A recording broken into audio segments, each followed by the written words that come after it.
Well, greetings, Cap fans. Welcome to episode 279 of the Captain America Comic Book Fans Podcast. I'm your host, Rick Verbanas, and I've got a co host. You know his name. It's Bob Lucius. Oh, Bob. A house divided against itself cannot stand. That is true, Rick. That is a true statement. Is that an Abraham Lincoln statement? It is. I think most people credit Abraham Lincoln for that Yeah, statement. Yes. yeah. During when? Gettysburg Address. No. Oh. Emancipation Proclamation. What was going on around the time? Civil War. Hey, yeah. Actually, where it is originally credited, although Plato, I think, has been known to reference it, but it's actually a the, quote from the Bible. So it was the in the dog? no, not Pluto. Oh, Pluto. Yes, Sorry. Yeah. but the original quote was actually Jesus in the New Testament. I think it was in Mark is the that quote. And then there's Okay. also a couple of versions of it in like Matthew and Luke. Um, All right. but yes, Bob, why am I greeting you with a house divided quote? Well, because we are going to be treating ourselves to a Civil War recap tonight, Rick. Yes, we are. And Bob, what is this recap that you speak of? Well, a recap is how we tackle these longer story arcs, Rick, that we can't possibly handle in a single episode going panel by panel. And so what we do is we address them issue by issue, tackling the major scenes and turning points in those stories and trying to cover the entire story arc in a single episode of the podcast. Very well. You nice job recapping that. I think I had that written down. Yeah, did you? Okay. It's been a little while since we've done a recap. I think the Yeah. last one we did maybe was about a year ago, and where we did the Patriot miniseries, Mm-hmm. and then prior to that, I think we did the Chosen Yeah. Yeah. miniseries, Yeah.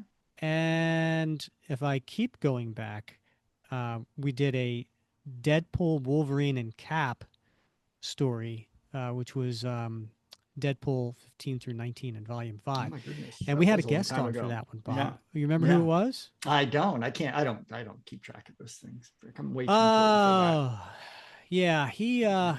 gosh, You know who I am? yeah, Come on. I don't know. You're both It, losers. You're both losers. oh, it Listen was to you. Jon Waller Sewell. That's who it was. And look, he's back again. He's back again, better than ever, folks. Y'all are both masochists, obviously. Welcome back to the show, John. How are you?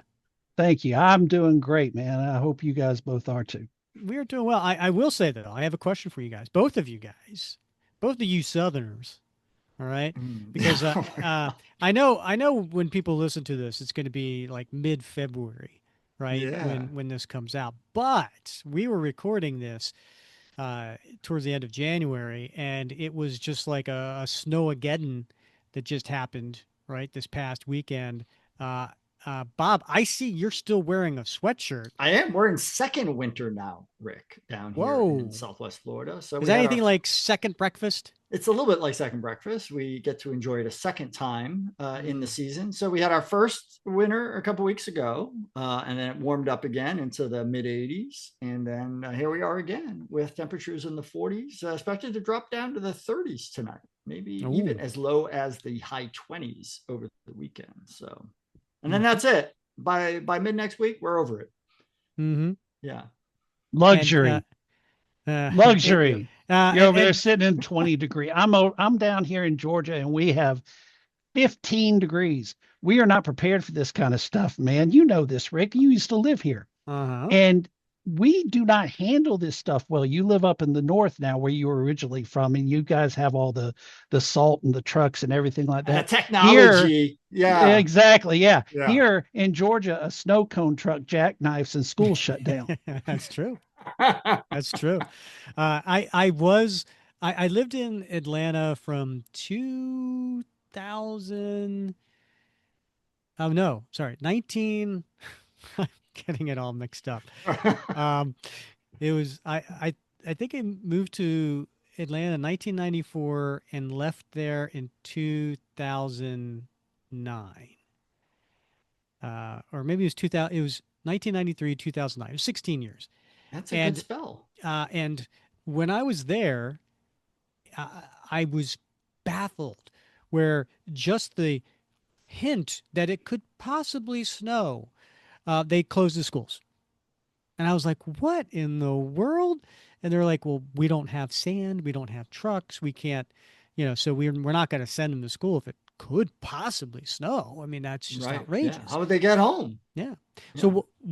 what was it? What was the weather like there this weekend, John? Well, we ended up with about a quarter to a half of inch of ice all over the place. Like by be place, I mean like my place. Mm-hmm. But in my home county, it was varying from anything like that to absolutely nothing. The storm seemed to kind of go up and around us for the Mm, most part. yeah. Um, Still, you know, some places got blasted pretty hard. Again, relatively speaking.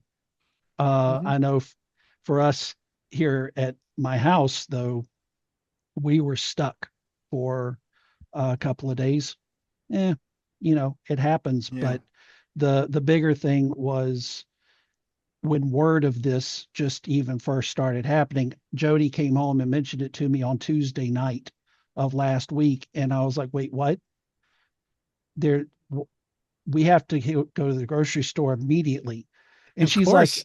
she's like, you're being over dramatic. I went to the grocery store the next day on Wednesday. The storm wasn't coming until Saturday. I Yeah. went on Wednesday and I sent her a picture of the bread aisle completely bare. I said, yeah, Yeah. I'm overreacting. Yeah. There was a comedian, I can't remember his name, who did this, but they talked about that. Like, yeah, everybody goes, they got to get bread, they got to get milk, they got to get, eggs, right? Eggs. And it's Mhm. like, what is it with people in storms that they have to Yeah. make French toast?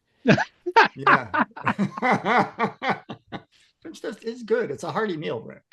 It really is. It I is a haven't hearty had some meal. in a long time.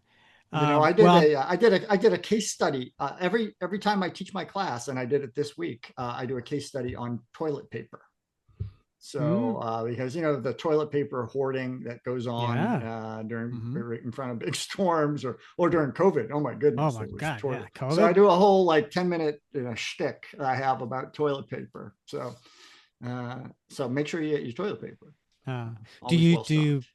do you have like a little, fun with it, a little color commentary, get a little Oh, Beavis and absolutely. Butthead, Oh, I you do. know? I always start off with like, raise your hand. Who likes to poop? That usually sets it up nice. Uh, Students don't know where I'm going with that. So yeah. yeah, Well, I'm sure there was a lot of students who thought that was funny, yeah. and Some didn't. probably a few who didn't give a crap. Yeah, yeah. All And right. All right. We got a lot to cover today, We guys. do. It is a Yeah. 7-issue story of Civil War. And so we want to get to it because otherwise we are going to be here all night. And I, I really, when people say, what is your uh, Mount Rushmore of Marvel crossovers? Mm-hmm. Um, Civil War is definitely in my Mount Rushmore.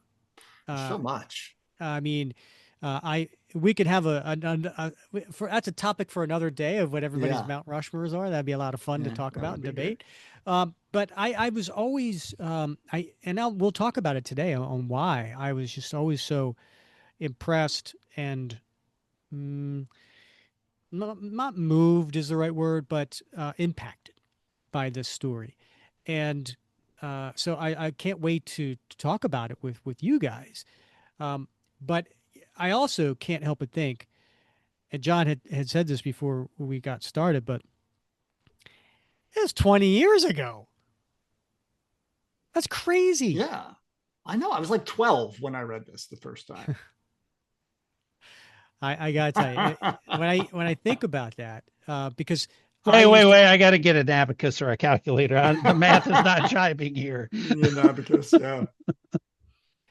when I think about it, it was, I had a comic book store in aforementioned Atlanta area, and I remember when this, and John was uh, my best and favorite customer in the store. Frequent That's flyer. right. Yeah. That Yeah. is absolutely right. Um, and so I remember when Civil War hit, and somebody had from another retailer had said, "You should stock up on this." And I'm so glad I took the advice because it was the number one selling comic I had the entire time I had my store. And I think, well, I don't know how long I had the store, 7 years, something like that, before I sold it. But um, it was by far Civil War number one, my highest selling comic, and it went through second printings, third printings, you name it, and just trying to keep that on the shelf for as long as the story lasted. And it was 7 issues, but it took nearly 10 months for it for the entire story to come out, but due to some delays with the art. But John, what do you remember from that time period when Civil War was on the shelf and the buzz and the talk and the interest? Oh man. So one of the first things that comes to mind about that time period was just how amazing the stories and the competition was between Marvel and DC both at that time. I mean, if I'm recalling this correctly, Civil War was coming out, I think, shortly after Infinite Crisis was from DC.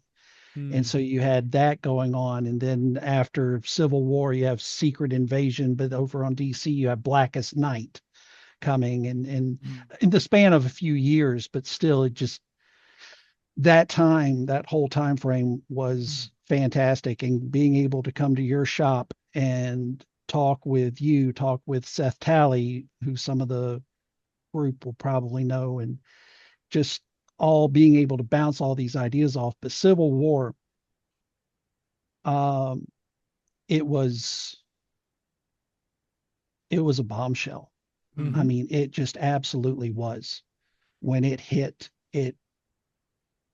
the right time in our country's history of the politics that were going on. Um, Everything just was just bombastic. I know I'm coming back to that same word, but mm-hmm, man, it just hit so huge. And one of the things that really stands out to me that I know that they're not apples to apples, but when the movie came out years later, that I felt like they missed out on kind of an opportunity that the comics capitalized so well on was all the promos, man, were all every single one seemed like, whose side are you on? mm-hmm. Mhm. Yeah, They Team Cap or really Team Iron Man? exactly, you know, they really rightly so, honed in on we're not going to tell you which side of this to pull for. We're presenting two sides with heroic faces, and which side are you going to choose? Mm-hmm. Mhm. And I loved that dynamic. Bob, did you read this when it was coming out I month did by not, month? Rick. I didn't. I didn't because in 2006, I was in year, I just finished up the first year of my assignment at the US Embassy in Hanoi. I still had 2 more years to go. And so I wasn't getting comic books while I was in Vietnam. And I didn't get a chance to read this until I returned back to the United States late in 2008 when I started visiting the comic book store. And then I picked these up as back issues and read them. So you had the opportunity to read this all back to back as opposed to these Right. huge cliffhangers. Every single issue was a cliffhanger, and waiting 4 6 weeks for the next one. Mm-hmm. It was painful because you're just on Yeah. the edge of your seat. Yeah, but I didn't know what, obviously I needed to get the main 7 issues, but gosh, there's so many one shots and, Oh yeah. tie-ins with other titles. I mean, it was a ginormous undertaking to try to figure out which ones to pick up and collect Hmm. and which ones to try to read by other means. Yeah. And what was going on in the Spider-Man titles was huge during this time, and you'll see why when we get through this. So Mhm. enough about that. Why don't we just dive into this? And we broke this up, right? So each one of us is going to kind of go back and forth and take different issues. I'm going first with issue number one, and so I'm going to read the solicitation for this. A conflict has been brewing in the Marvel Universe, threatening to pit friend against friend, brother against brother, and all it will take is a single misstep to cost thousands their lives and ignite the fuse. As the war claims its first victims, no one is safe as teams, friendships, and families begin to fall apart. Civil War, a Marvel Comics event, stars Spider Man, the New Avengers, the Fantastic Four, the X Men, and the entirety of the Marvel Pantheon. Civil War, the crossover that rewrites the rules, begins here. So the writer for this is Mark Millar, and just to kind of give a little backstory on Mark, so he had really, I mean, he had a couple of 2000 AD issues that he wrote in, I think, right around 90-ish. But it really wasn't until 1994 did he begin his professional comic writing career. And he had a really nice run on Swamp Thing for DC, and he wrote that for a few years, and then went on to write other stories and runs for DC, including some really nice runs on Flash and Superman, and then he also had, at this point, start getting known, and he was writing The Authority, which was a really phenomenal story if anyone hasn't checked that out. And then he broke into Marvel, and he started Marvel in 2000, towards the end of 2000, basically, and he launched Ultimate X-Men #1, and he wrote Ultimate X-Men for a few years. And then at the same time, he started to launch the Ultimates, which was the ultimate version of the Avengers. And he was writing those, and he was doing Ultimate X-Men. Then he did the Ultimate War miniseries. Um, he still did a little work elsewhere. He was doing Superman Red Sun, which was a great kind of Elseworlds type story. Then he had launched his own creator owned stuff with Image called Wanted, which they end up making into a movie. He was doing Marvel Knights Spider-Man. So he was hot at this time. Um, there was a lot going on, and he was getting a lot of buzz with all the stories that he was writing.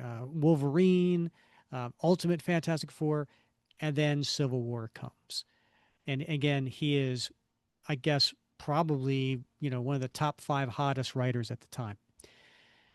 And then the art, the pencils are by Steve McNiven. Now, Steve had a different path.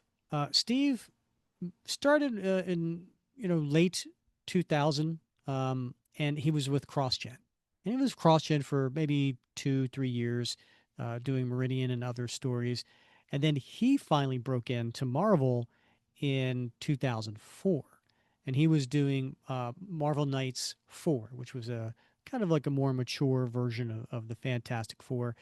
Then he did the New Avengers story arc that had the Sentry, and at this point, he's starting to get noticed, and that's when he came on board with Civil War #1. The inker was Dexter Vines, who had been around for a while. He had done Superman, Batman, and a few other series.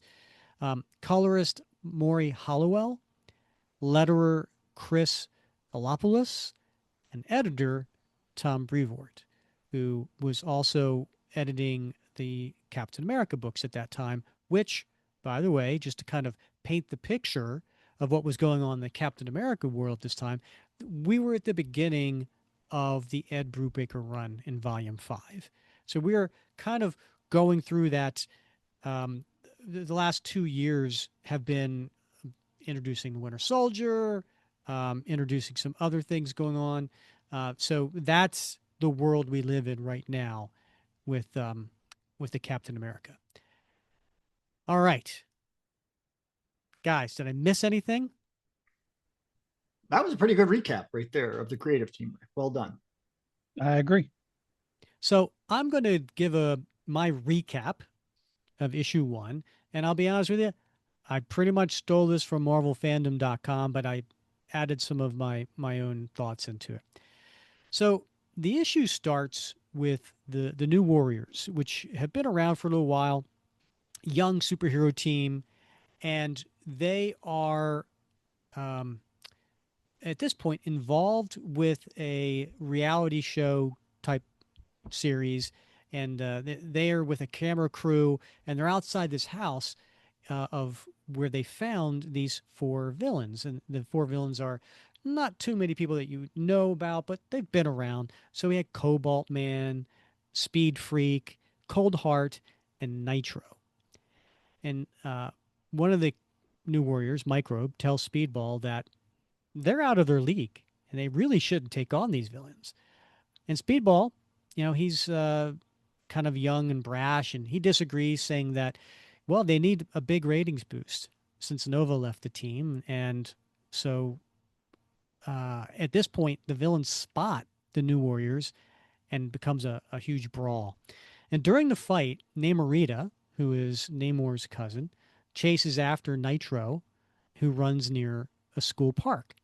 And Namorita smashes Nitro into a school bus and tells him to surrender. However, Nitro then tells Namorita that the New Warriors are playing with the big boys now and suddenly explodes. And he takes out the park of children as well as the entire area. So then we cut to a shot. This is a double page spread of the Hey, Avengers. can I interrupt for a second? Yeah. I'm terribly sorry, but I want to verify if my memory is correct here. Rick, do you recall at this time that they put out part of this scene as kind of like a preview in maybe other comics or just like a free giveaway or something? Seems like I recall them wanting to go ahead and prime the audience for this whole thing with Nitro and his explosion. Do you recall that? Hmm. Now that you bring it up, I vaguely recall it. I don't remember a giveaway, I but I think don't. maybe it was like an insert in other books, or I just Maybe in the Marvel previews, maybe. maybe so. Yeah. So here's this double page spread, and we see the Avengers, the Fantastic Four, the X-Men, and they're all there aiding the rescue teams, right? The firemen and so forth, that they're searching for survivors. And Captain America, he's pretty angry, and basically it's these innocent children, and he says they died for some stupid reality TV show. Iron Man questions why the New Warriors didn't call the Avengers, since they must have known they were out of the league. And then a mom tells her son, don't worry about the Sentinels because they're all standing there around, since the good guys were sent to watch the X-Men. So there is showing here there's still a little tension going on with mutants at this time, which Wolverine takes exception to. Now Goliath, which was basically the size of Giant Man, one of the other Marvel characters, been around since the 70s. Um, he says, this is the straw that broke the camel's back. That it won't be just the mutants that the government are watching after this. Then we cut to the Larry King show, and She-Hulk in her She-Hulk attire, but she is wearing like a business suit because she is an attorney, and she says that yes, it is reasonable that superheroes to be treated like the police. They should be trained. They should carry badges. Then we cut to the funeral service for the children, and then the pastor up at the pulpit asks for mercy upon the superheroes who carelessness caused this tragedy. And then Tony Stark, while leaving the church, there's a mother of one of the dead children by the name of Damien, and she spits in Tony's face. And the mother blames Tony for financing the Avengers and encouraging their reckless behavior and operating outside of the law. And the mother says that the blood of her son is on Tony's hands. Then we cut to an evening in a New York, outside of a New York club, And the Human Torch arrives to meet his date, and the doorman lets Johnny and the date cut the line. But before Johnny can enter, the rest of the people in line uh, are upset. Like, why does he get to go in? And Johnny, very callously and immaturely, shoots back, well, hey, once they save the world from Galactus, then they can borrow his free pass. And the Carol responds with, well, how about, what about the next time you blow up a school or the next time you kill some kids? And he's like, well, that wasn't me. And then somebody hits Johnny from behind with a beer bottle and knocking him out. And the crowd proceeds to stomp away on Johnny. In the Baxter building, there's a superhero meeting with Doctor Strange, She-Hulk, the Fantastic Four, X-Men, Avengers, Young Avengers, and other assorted superheroes. And they all debate about whether to go along with a national registration bill or should they oppose it. Now, Doctor Strange, he's against it. Fantastic Four, Iron Man, Yellow Jacket, and She-Hulk are for it. Wolverine and Falcon are opposed to it. And we all see the split, and Wolverine and Thing kind of, you know, trade some verbal jabs over it. But then Daredevil in the back tells everyone this is the end of the way they do business. So then we cut to inside the S.H.I.E.L.D. helicarrier, and Commander Hill asks Captain America if his superhero friends who are meeting in the Baxter building will go along with the Super Registration Act. And he says he has no clue. But he does say this will split the superheroes down the middle and there will be a war between the two sides, mentioning that most of the rebels will be the street level heroes like Daredevil and Luke Cage. And Hill asks him that the rebels won't be anyone he can't handle and that the Avengers should support the Superhero Registration Act and he must be on the front leading them. Now, Cap says he will not arrest heroes risking their lives every day for their country. Washington should not start telling them who the supervillains are. And she responds saying supervillains are guys in masks who refuse to obey the law. And then suddenly, armored shield soldiers cock their weapons, surround Cap. He tells the soldiers lower the weapons. It's pretty tense. And Hill says, you set their tranquilizers and get ready. And Cap's like, this is insane. Hill then orders the soldiers to attack Cap, and a battle ensues for a few pages. And then Cap ends up escaping, get this, by jumping out of a window of the helicarrier. At the same time, this fighter plane is about to dock inside the helicarrier, and Cap lands on the cockpit, smashes it with his shield to give him a good grip, and tells the pilot to keep flying. And he also tells the pilot to watch his language because the pilot curses. And then Captain America makes his grand escape. On the Baxter building, the Watcher is lurking in the background of the meeting. And Doctor Strange says his presence is an ominous sign. Finally, there's a protest rally outside the White House demanding for legislation to control superheroes. Inside the White House, the president says that it's a real concern that Cap is now the figurehead of the rebels. And the president says that they need a figurehead. We then see Iron Man with Mr. Fantastic and Yellow Jacket.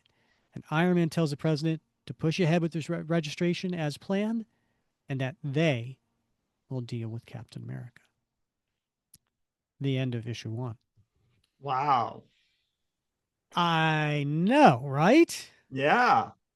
That is one heavy story, and you could feel that it just changes everything in the Marvel universe, right? Mm-hmm. There's clearly a large tragedy that takes place that is bigger than almost anything we've seen before. Pitting the public against heroes and forcing the government to take drastic measures. And this setup is drastic enough, but the division among the heroes creates a tension and builds the drama. And then what I think a move most probably didn't see coming was that Steve Rogers sides with the rebels and he breaks against S.H.I.E.L.D. in quite a phenomenal fashion. I mean, that scene of him landing on the jet and commandeering Mm-hmm. was incredibly cool. Uh, and it was made even better with Steve McNiven's stunning artwork. But Bob, Mm. John, were you surprised by what happened in this first issue? I recall when I was reading it at the time, that when when I was reading it, that Maria Hill tells the guys to set their tranquilizer darts ready or whatever. I'm just reading that page and going, oh man, you just made a colossal mistake.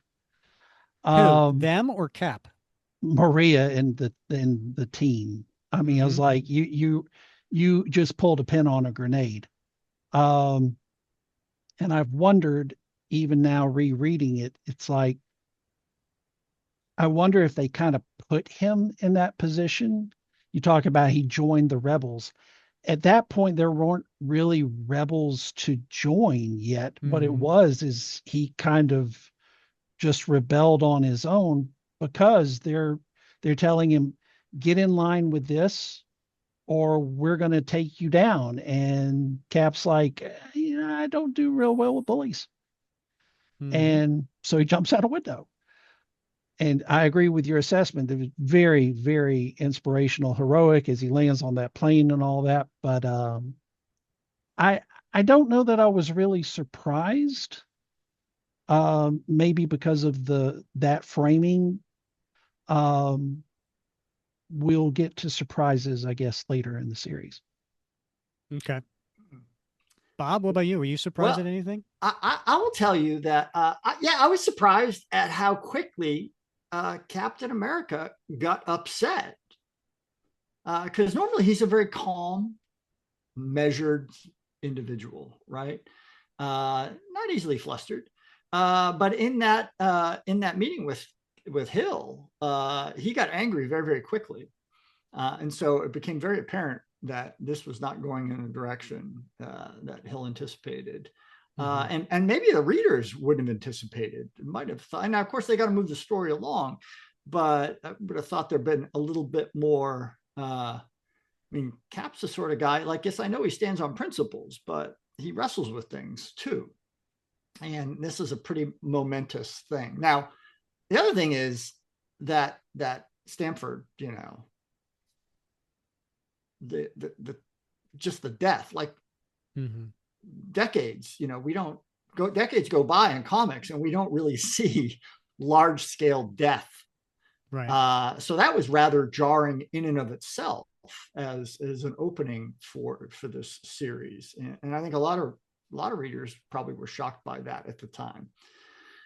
So those are just two things that sort of caught me off guard, and particularly just Cap getting very angry. And you could see just in the way that McNiven has illustrated his facial expressions.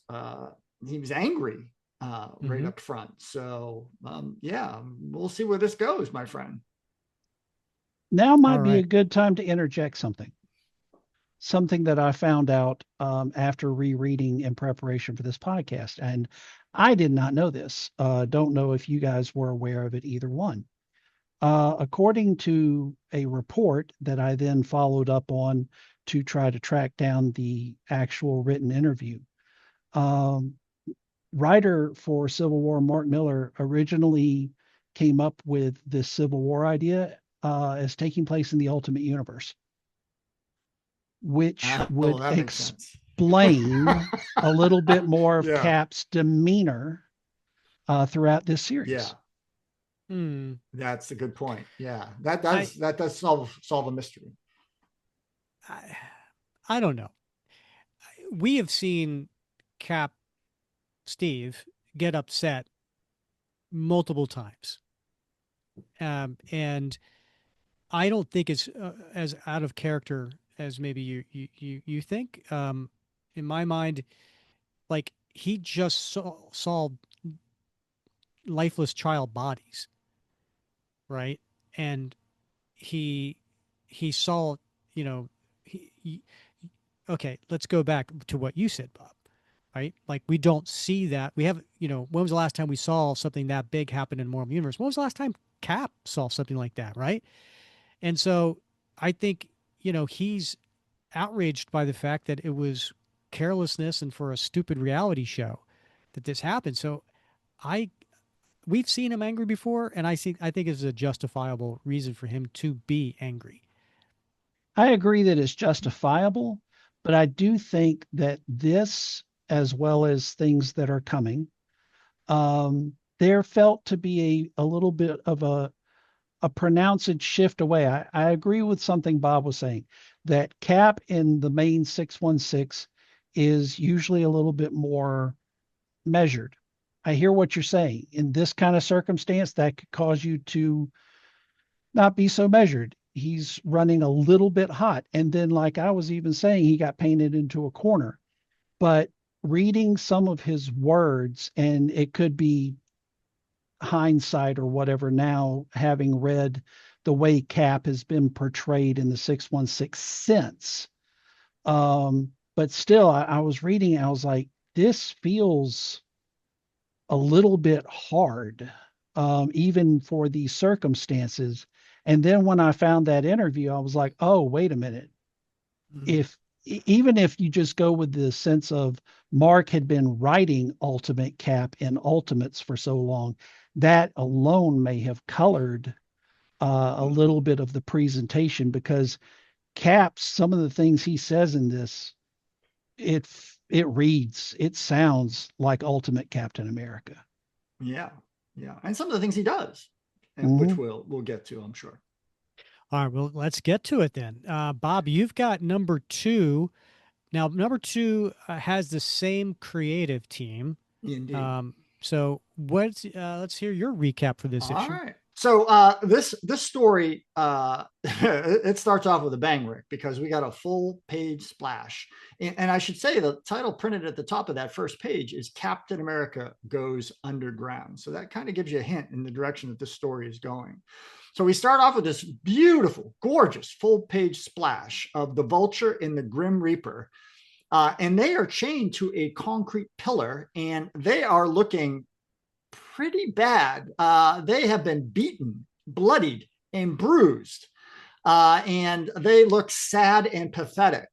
But 6 miles above the city, we see I'm sorry, before we even get to that, we see S.H.I.E.L.D. agents arrive on scene, and they're reporting back to Maria Hill that they have found the trapster as well. And he is in a similar condition, but he's chained to a sink in the men's bathroom. So something serious has gone down here. So they radio back to Commander Maria Hill, who's in a helicarrier 6 miles up, and she's monitoring the situation. And she reports, she turns around and talks to the S.H.I.E.L.D. agent behind her and says, hey, this has been within 72 hours. We've got 15 supervillains that have been captured and left in a similar predicament, all tied up basically for S.H.I.E.L.D. to come collect them up. And she recognizes that, one, this is the work of Cap, but he's not doing it all by himself because, Cap's good, but he ain't that good, right? It's not physically possible for him to be wrapping up all these supervillains in this expeditious manner. So that means he's not acting alone anymore, and he's starting to bring superheroes over to his side. So we turn the page, and elsewhere in New York City, we see the aftermath of a big battle, and we see a Doombot, a big old Doombot, just crashed out on the ground. And around him, we see Iron Man and Yellow Jacket, Mr. Fantastic and She-Hulk, Ms. Marvel, Tigra, and Doc Samson. And they're all, apparently wrapped up in this battle and have taken care of the Doombot. And we see people start to gather around and they're cheering the superheroes. And Iron Man says, you hear that? That's the sound of people starting to believe in superheroes again. But She-Hulk, she doesn't seem particularly convinced, and she wonders out loud that maybe, they're not really superheroes anymore. They feel more like S.H.I.E.L.D. agents on the federal dole, rather, than what they had been previously. Iron Man's, he's a little dismissive though, and he responds that superheroes who save people's lives and tackle crime, and that's who they are. And the only thing he says that has changed from what it was before is that the kids, the amateurs, and the sociopaths are getting weeded out. So that's a pretty strong statement. You can get the kids and the amateurs, but the sociopaths, that seems a pretty strong indictment. Tigra picks up on that and she challenges Iron Man, asking him where Captain America falls in those categories. And Iron Man predictably dodges and he says that Captain America is simply wrong this time. So we You go to left the out third something. scene. You left out Oh, something, Bob. did I? There's some really gratuitous Steve McNiven art here about She-Hulk. Oh, I didn't notice that. You didn't notice? No, of course not, Rick. All right. I'm a Anybody who's listening, go to the YouTube video. I'll be sure to post it for you. Rick. I'm a married man. No, I noticed, Rick. All right. So the Yeah. Baxter Building. Yeah, so we're back at the Baxter, but now we're at the Baxter building. And the thing is, he's like sitting around with Valeria and Franklin, and Sue checks on Mr. Fantastic, Reed Richards himself. And Reed is super excited, and he's talking about Tony's big plan to revolutionize the superhuman community. But Sue is a little bit unhappy about this, especially about Tony's plan to jail a lot of her old friends.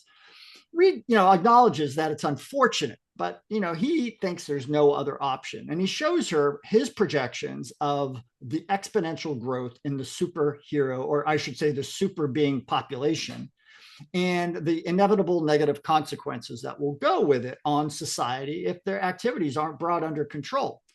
He's basically vibrating with excitement about Tony's secret plan and the ideas that Tony and Hank Pym have been coming up with. And it's then that Sue notes this CD on the table, and I had to laugh, right? Because if anybody read this today, kids would be like, What's that thing? What's that small circular disc item? Because they don't know what CDs are, but it's marked 42." And she asks Reed, "What's that CD with the number 42 on it?" And he says, "It's classified information." So he's not even sharing that with Sue. So across town at the Daily Bugle, we see J. Jonah Jameson, and he's talking, with Robbie Robertson about the new Superhero Registration Act. And he's thrilled. And I quote him. He says, "No more masks and no more excuses about creepy secret identities." And really, that's what this whole thing is coming down to. Meanwhile, back across town at Tony Stark's penthouse, Tony is waiting with Happy Hogan as the clock ticks down to midnight, because that is when the Superhero Registration Act is going to become law. And he's almost second guessing himself in this scene. It's about 20 minutes to midnight, and he's hoping aloud that he's doing the right thing. And as they're sitting there, the Jumbotron announces in Times Square that the act is now law. A day later, as we turn to the next page and discover, the S.H.I.E.L.D. agents are pursuing Eli Bradley, aka the Patriot, the son of Sarah Bradley and the grandson of Isaiah Bradley. He's also a member of the Young Avengers, and they have caught him trying to stop a robbery, and now the S.H.I.E.L.D. helicopters have him trapped on a rooftop. They try to take him out with some tranquilizer energy darts, and that doesn't work. They fire gas tranquilizer canisters into the building in which he's taken shelter. He survives, but the whole building's floor basically gets blown up. We then see the rest of the Young Avengers: Wiccan, Hulking, Stature, that's Cassie Lang, and Hawkeye, the Kate Bishop version, manacled and being marched into a S.H.I.E.L.D. armored personnel carrier. Turn the page again, and we see elsewhere at another location, Daredevil and Luke Cage are watching on television monitors as the Young Avengers are being marched into that APC. But Cage says, "Don't worry, Captain America and Falcon are already undercover at the scene." We then see two S.H.I.E.L.D. agents sitting in the driving cab of this APC, presumably transporting the Young Avengers away from the scene. The agent riding shotgun is complaining about how all these kids are freaks, that they get no buzz off being legit, and that they only get off on the masks and that sort of mystery man aura that they get to have by parading around town in their costumes. He then asks the driver if he's heard about number 42, the thing we saw in that CD, presumably that Sue had seen on Reed Richards' desktop. And the driver turns to him and says, "You know something, fella? You talk too much." Surprise, surprise! The driver is actually Captain America disguised with a pair of glasses, a la Clark Kent. What? And Cap turns and he punches that guy so hard that he flies out the passenger door, knocking the door off the cab of the vehicle. And this guy goes flying out into the highway, and all the other police cars that are escorting him have to swerve out of the way, crash into each other, trying to avoid hitting this guy. Meanwhile, Falcon's in the back. He's entered the back of this personnel carrier, and he instructs Wiccan to use one of his transportation spells to help them all make their escape. And just in the nick of time, as the vehicles close in around this APC, the entire APC is transported away in a flash of electrical energy. And when they emerge, the APC is inside this very, very large underground bunker. And they exit the vehicle and they're greeted by several others. There's Cable there, and Daredevil, Cloak, Dagger, Luke Cage, Goliath, Hercules, and Linda Carter, Night Nurse. No, yeah, that's right. Not the Linda Carter from Wonder Woman, Rick. I know your mind automatically went there. Uh-huh, it sure did. Yeah, I know that in His, your his mind. was not the only one. I saw the wheels turning. I saw the wheels turning, the smoke starting to come out.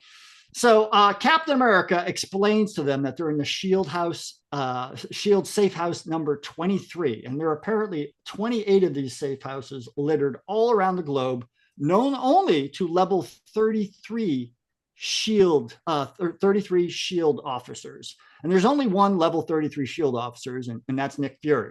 So Cap explains that Nick Fury has told them that they could use this place for as long as they wanted. And also that Nick Fury is working on secret identities for all of them. So because the world knows who many of these folks are, they got to have new secret identities. Finally, in the last scene of this issue, we have Dagger yell at Captain America to come watch Tony Stark's press conference on TV. We also see that over in the X-Mansion, we see the X-Men are also about to watch it. And Sue Richards is by Johnny Storm's bedside at the hospital, and she's watching it as well. So we see the press conference, and Tony Stark is there, and he introduces Miriam Sharp, whose son Damian died in that explosion triggered by Nitro. And Spider-Man is there as well. And Iron Man introduces both of them, and Spider-Man steps up to the lectern to speak, and he talks about how it's time for superheroes to go legitimate and earn back the public trust. And he kind of juxtaposes that approach to what Captain America advocates, although he doesn't use Captain America's name specifically. But basically, that involves, he alleges, letting people with powers continue completely unchecked. He then says, I'm not wearing my old mask because I'm ashamed of what I do. I'm proud of who I am, and I'm here right now to prove it. And then he peels off his Spider-Man mask and says, my name is Peter Parker, and I've been Spider-Man since I was 15 years old. Any questions? And that is the end of this issue. Whoa. Yeah, right? Now, I know. Big stuff. It's a big deal, right? It's not the first time that Peter Parker's identity has been revealed. I mean, I think it's been like 4 previous times that Spider-Man's identity Not like this, though. Not like well, there were 2 times. It was sort of, but one time Doc Ock, unmasked him. Another time, a couple times where it was accidental, where he was being monitored and he didn't know, or had his photo taken. Yeah. But know, no, but right? but not like this, where he But comes not out in like front of the press. In front of the press. Right. Yeah. So, I mean, it is pretty mind-boggling way to end this first issue, Rick. So what are your first impressions, Rick? Well, it was already, whoa. I mean, like, that was okay. I mean, at the same time, I was kind of reading along Amazing Spider-Man at this time. So there was that whole pressure and debate on whether he should do that. And he talked it over with Aunt May, he talked it over with Mary Jane. And so he got their blessings. And so you still weren't sure if he was going to do it. And then here he is doing it. So you didn't have to read Amazing Spider-Man at this time, but it certainly fleshed out the story. So it didn't seem like maybe this was just a, off the cuff kind of decision. But it certainly all of a sudden was like, wow, like this is big stuff. Yeah. Yeah. And it has repercussions, right? Even far beyond the Civil War story arc. John, what about you, man? You got any thoughts on this one? Well, I'll tell you, first thing that comes to mind, you say it has repercussions that go on. I would say it has repercussions that continue on all to this very day. Good point. This ended up changing the Spider-Man world for good. Yeah. Maybe not for good, but for forever. Right. I will also point out that the next to last page, it cracked me up the first time I read it. It cracked me up rereading it. Jonah Jameson passes out. Yeah. Just absolutely faints dead away. And they're even like checking it, Mr. Jameson. Oh man, the man that has said Spider-Man such a menace, and the little snot-nosed kid that used to bug him about being paid for pictures has been in the whole time. That's one of the best payoffs to me. Been a long time coming, right? Yeah. Exactly. All right, I can't wait to get to number three to see how this plays out. Number three has the same creative team, but Dexter Vines gets some help with inking from Mark Morales and also Steve McNiven himself. John, let's hear your recap of issue three. All right. So we start off issue three. We're picking right up out the chute with the press conference, and Tony's telling Peter, "Soak it up, man. You're bigger than Elvis now." Which you're talking about. Bob said, kids reading it nowadays will be, "What's CD?" I think there'll be a lot of people going, "Who's Elvis?" But then you turn the page and we're in Wakanda. Mr. Fantastic, Black Panther having a conversation about whether or not Black Panther would be a part of things with what eventually goes on to become the Initiative, but is Iron Man's side, basically. And Black Panther's more interested in where Reed is with Sue. And he basically leaves it at, word of advice, call Susan. So you got a newspaper clip, you got Cap's Secret Avengers smash the new Sinister Six plot, but then you cut to Doctor Strange in Greenwich Village. He's looking at this paper and all this stuff. So it's not Doctor Strange there. It's Doctor Strange's village. Yellow Jacket is wanting to speak with Doctor Strange. And he Wong's basically saying he wouldn't even consider supporting Tony Stark's plan. He's gone into seclusion. But then we have Iron Man, Tony Stark, meeting with Emma with the X-Men, which I will add, being a big fan of the Krakoan era, which came much later, and Tony and Emma's relationship there, I'd forgotten that they had any kind of connection, and they even talk about having had previous connections. And But when you say connections, well, I think they call it a little arrangement. mm-hmm, mm-hmm, Yeah. okay, Um, Emma lets Tony know that she shares everything with Scott, though, so he already is in the loop. So anyway, you got kids playing. There's a sentinel watching over here, which, by the way, we were addressing that in issue one with the sentinel that was present. I believe at this time, this is still dealing with the fallout from House of M. No more mutants. There's only 198 left. And the sentinels are basically keeping eye tabs on all of the 198 as much as they can. yeah. I also believe at this time Mark Millar was writing Wolverine, and he was something was going on with his brain, and he was just kind of like on this rampage, and so Wolverine also I think was kind of um, not very well thought of at this time. That is true. With Tony and Emma, Tony's trying to recruit the X-Men to their side, and Emma's basically saying, "You know what? We got our own problems we're trying to deal with. We're not going to be a part of this one way or another." Tony's pushing back and is talking about the moms and dads of Stanford, and that pushes Emma's button. And I just absolutely love the art, as they're sitting there having this mimosas or whatever. You can see this smoke showing up, the skull in the lower left-hand corner of a panel, and it then gives way. She's mentally giving Tony the imagery of Genosha and saying, "Where were the Avengers when Genosha died, Iron Man? Where were you when our babies were burning?" It's very, very powerful. Tony basically gets up and leaves, but before he does, before he's completely out the door, Bishop happens to be there and says, "Hey, can we talk?" I really like You his Tony then, Manero suit too from Scarface. right? Yeah, yeah. Got Tony that, got Stark's. that, Yeah, got that look going. So we have a cut to a diner. You are seeing, you would not necessarily recognize them from the visuals. You're seeing Captain America and his secret Avengers in their new civilian disguises.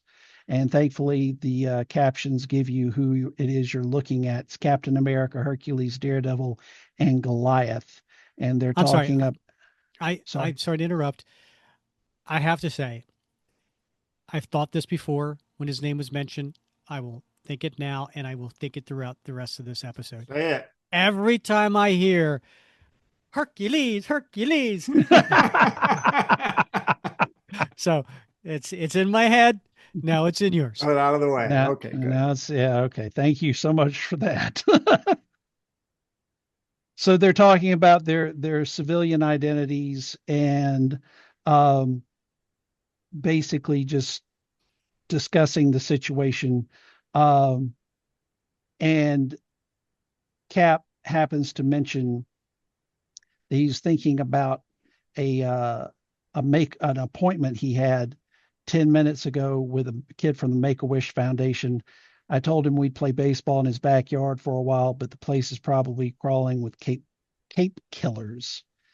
It was a nice little touch of humanity there, especially considering what we were talking about and is to come with Cap maybe having a little bit of an edge. This was very much a touchstone to me for Cap sitting here thinking about I was supposed to be helping some kid. Right. It Yeah. it really resonated. Yeah. But they get a call, they got to go, and they run off. You cut to Presbyterian Hospital, and Johnny Storm's awake. He's wanting to know where his sister is. You go to the emergency call, the Geffen Meyer chemicals. I laughed a little bit at that because I believe that's a reference in and of itself. But you've got Cable there. He happens to see as he's looking around, Geffen Meyer is a division of Stark Industries, and they're like, "It's a trap." They get We all thought that. yes, you had to. Um, Iron Man shows up. Of course, it's a trap. How's were we going to get you all in one place? And things start escalating.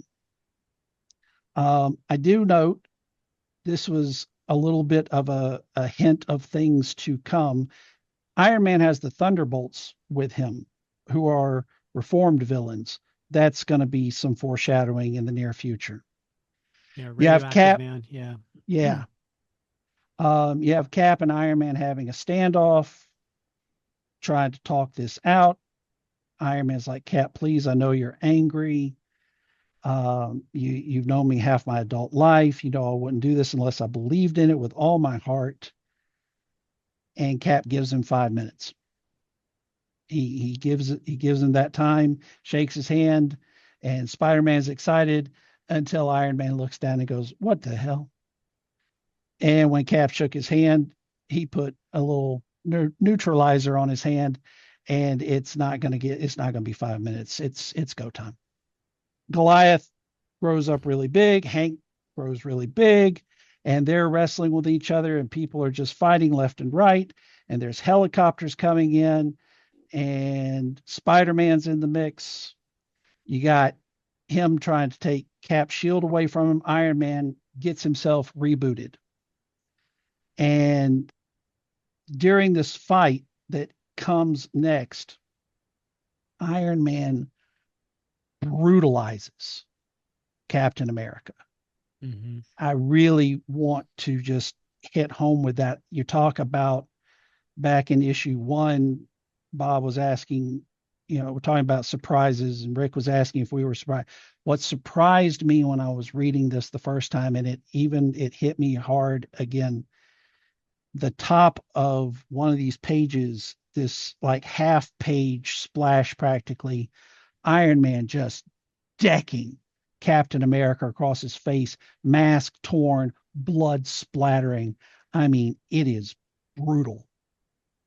Yeah. It tore the A right off it. Exactly. Yeah. Exactly. And then just Can I as add one the page please, before, please, please, which I Joe, thought was please. really interesting, was he Yes. said that he has been monitoring Cap's moves, and his armor has absorbed all that, so he knows what Cap's going to be doing before he does it. I thought that was interesting. Yeah, Iron Man It, basically going full Prometheus, yeah, it you know? had a little Batman feel to it. Like Yep, I've been yep. trying to figure out, like if in case I ever need to take you down. Yep, that's another good one. Exactly. All right, so Hercules, sorry, shouldn't have said that name.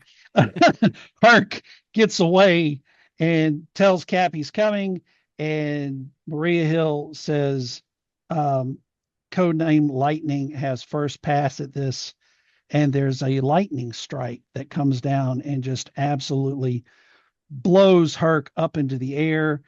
People are just absolutely gobsmacked. And then you have at the bottom of the next to last page Daredevil on the ground looking up and says, "My God." And you turn the page and God has come. The God of Thunder. Thor, yeah, well, my God carries a hammer. Oh, I'm sorry. That's the wrong event. That comes later. Thank you for the layup. Thor is there and full page splash, gorgeous art, lightning just cracking everywhere, and talk about cliffhanger moments. Just to give people a little bit of context, Thor had been gone, arguably dead, yeah, but Presumed. Yep. gone for years in the comics. So this was a big, holy beep moment for Marvel Comics. Well done. Well, nice recap, John. So you Bob, guys, what did you think? What did you think when you got to the end and Thor showing up? I thought to myself, how did Mark Millar get permission to have so many like critical moments, right? Like Thor. I mean, obviously, and we'll learn more about Thor in the next issue or so. But like Thor shows up. Peter Parker reveals his identity, right? I mean, these are major events, mm-hmm. right? I mean, editorial was like on board 100% with this crossover event. So pretty impressive stuff. And we see the brutality. Like this is not like a disagreement. Like we can disagree about what kind of ice cream we want on our cake, and not get angry. But these like this is the brutality of this fight going on. Is there's a lot of animosity threaded through here, and it's a bit shocking, right? Because these are people who have worked with each other, served with each other, fought beside each other, saved each other's lives, and now they're just brutalizing each other. It's shocking. Yeah. Yeah, I agree. It is shocking. I'm going to have to disagree with you, though, Bob, because we will get into an argument if you put coffee flavored ice cream on my cake. The chocolate cake. I no, I just we will throw down. We will throw down, my friend. All right. All Okay. right, got to get past this cliffhanger to issue 4. Issue 4, same creative team, and this issue continues the brawl from the end of number 3. So we just pick up right where we left off. The anti-registration side is stunned to see Thor alive and well. Thor, who acts with a ruthless manner, proceeds to attack the anti-registration side. Iron Man continues to lay a serious beat down on Cap.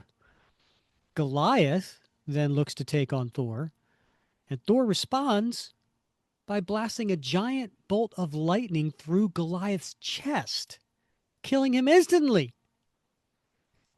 Uh, Thor goes on to blast the rest of the rebels, but his lightning is blocked by Invisible Woman's shield, which is a surprise, which is a twist, right? Because she had been with Reed and Thing on the registration side. So the fact she did this was a little bit of a surprise. And then the rebels see this opportunity to run. Reed Richards then gives a verbal command that shuts down Thor. So what's that about? And Invisible Woman tells Reed to not talk to her, and she walks off. So the story then shifts to the Avengers Tower, where Henry Pym is absolutely sickened by Goliath's death and appears Sorry, to, can I interrupt real quick yeah, before we depart from that? I just think it's worth noting that before you get away from it, the Watcher shows up again.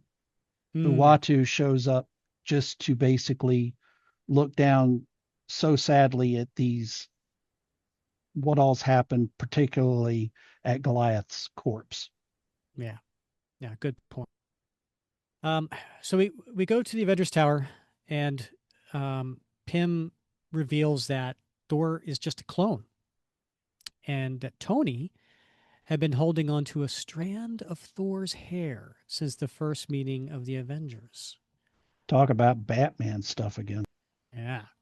Pym wonders what kind of man combs his furniture for hair and skin cells. Evidently, this Thor clone is not functioning properly, and Spider Man wonders if they have joined the right side on the issue. At the Secret Avengers headquarters, where Cap team is getting medical treatment from the battle, Cap is angry. And Nighthawk says to Cap, we need to stop before the entire team is dead. And Nighthawk and Cassie from the Young Avengers decide they don't want any part of this anymore, and they leave. And then we cut to Goliath's funeral, which is sad because not only is it a funeral, but it's sad that he's still in his giant form in this hole in the ground. Bill Foster. And Tony Stark is pretty upset. Now, Mrs. Sharp, you remember the mother whose son was killed at Stamford? So she approaches Tony and tells Tony that, you know what, Goliath knew what he was doing, that it's no more Tony's fault than a cop could be blamed for shooting a criminal who pulls a gun on him. And Mrs. Sharp gives Tony her son's favorite toy, an Iron Man action figure. She said it was to remind Tony of why he was doing what he's doing. And Reed Richards watches Peter Parker at the funeral saying, he's acting pretty suspiciously. So the story shifts to a letter written by Sue to her husband, Reed. And she's leaving him and the kids. And that she and Johnny are joining Captain America's anti registration side. And Susan hopes that Reed will not think she's a bad mother or a bad wife, that he will spend more time with the children, and she hopes that Reed can fix all this. Now, back at the Avengers Tower, Reed and Tony are talking about how they're losing more heroes from their team, and the balance has tipped in Cap's favor since Goliath's death. And Reed and Tony decide to unleash the new version of the Thunderbolts to tip the tide back. And these are some of the worst of the worst. We're talking Venom, Bullseye, Lady Deathstrike, Jack-o'-lantern, Songbird, and even the Jester and Taskmaster. So that is this cliffhanger. Oh my God, again with the final splash. I just want to say, it's just starting with the opening scene where we're seeing the heroes clash with each other. This is not something we really often see at this scale. So just right then and there, if you put yourself in the mind of 2007 and you're seeing this is quite impressive and quite making an impression. Because we don't see heroes killing each other. So that makes Goliath's death, so shocking. And then the dramatic turn keeps coming as we see Sue turning on her husband. And then everything about this story up to now feels like a huge impact, something that, we're not going to be able to walk away from unscathed. Um, and and then seeing all those villains at the end, just it makes me want to hurry up and read the next issue, which, by the way, didn't come out for another 2 months because of the art delay. So, Bob, you were very, very fortunate. Quick thoughts on this one. Do either one of you have any suspicions about this Miriam Sharp woman as you were reading this? I do. That seemed awful convenient to have a figure of Iron Man as her child's favorite action figure. It seemed very manipulative. Mm-hmm. I just want to give a shout out to my buddy Doug Hogan. A lot of you guys know who he is as well. Hey, Doug. When this series was coming out, Doug and I were talking about it probably at Rick's shop, but Doug, I'm pretty sure it was his idea. He was like, "I'm telling you, man, this woman's kid's name is Damien. This is Mephisto. He is screwing with these people, and it's all going to be this big setup." But the thing that I remember also coming out was he was like, "And that's how it's going to get fixed. That's how this is Mm. going to get Mm. fixed." And I guess we'll see by the end whether or not things actually get Things fixed. bear out that way. Yeah. Right. Um, I will also point out when you get to the part about Sue's letter, um, the part that really, I guess maybe because Reed is being so callous, so removed, even by his standards, um, it just wasn't resonating. The fact that she was leaving the kids in his charge, that's one thing. But man, that last panel on that page where Yeah. Ben is standing there and he's watching her go, how sad he looks, and he's got his hand up against the glass. Mm-hmm. Yeah. Oh man, that just broke my heart. Yeah. You Yeah. know what? You know what I found really hard about that scene was how much I'm not going to say she manipulated him, but she goes through this whole thing where she says, um, I didn't want your last memory of me to be tainted with all the blazing fights we've had in recent weeks. Hence the oily fish dinner, parentheses, good brain food, the bottle of your favorite claret, an excellent antioxidant, and making love one final time, good for the immune system. That just seems so cold and calculated. The wine? Everything about it. I I felt like who I don't I, know. I don't know. Listen, if Yeah. I'm spending time with my significant other and having a nice dinner and a bottle of wine and then we make love, and all that, and I find out afterwards that she knew in the back of her mind the entire time this was going to potentially be the last time and I'm doing it for these reasons, that to me is a break of trust. And I don't know, it just seems so Hmm. cold and calculating to me. I didn't see it as cold. I hear what you're saying though. I do, and in putting yourself in that position. But I think if you do that, you have to try to put yourself in Reed's position. And Reed, especially Reed Richards, as he's being presented in this story, she's she's doing things for him and so that he can have his mind and not be preoccupied with the fight or whatever. I don't know that Reed's going to look at it the way that you would because Reed's not in Hmm. touch with his emotions hardly at all. Hmm. He's just being pure intellect and getting excited over the fascinating things he and Tony are coming up with. Um, so I didn't feel like it was quite so cold, but yes, it was pretty calculated.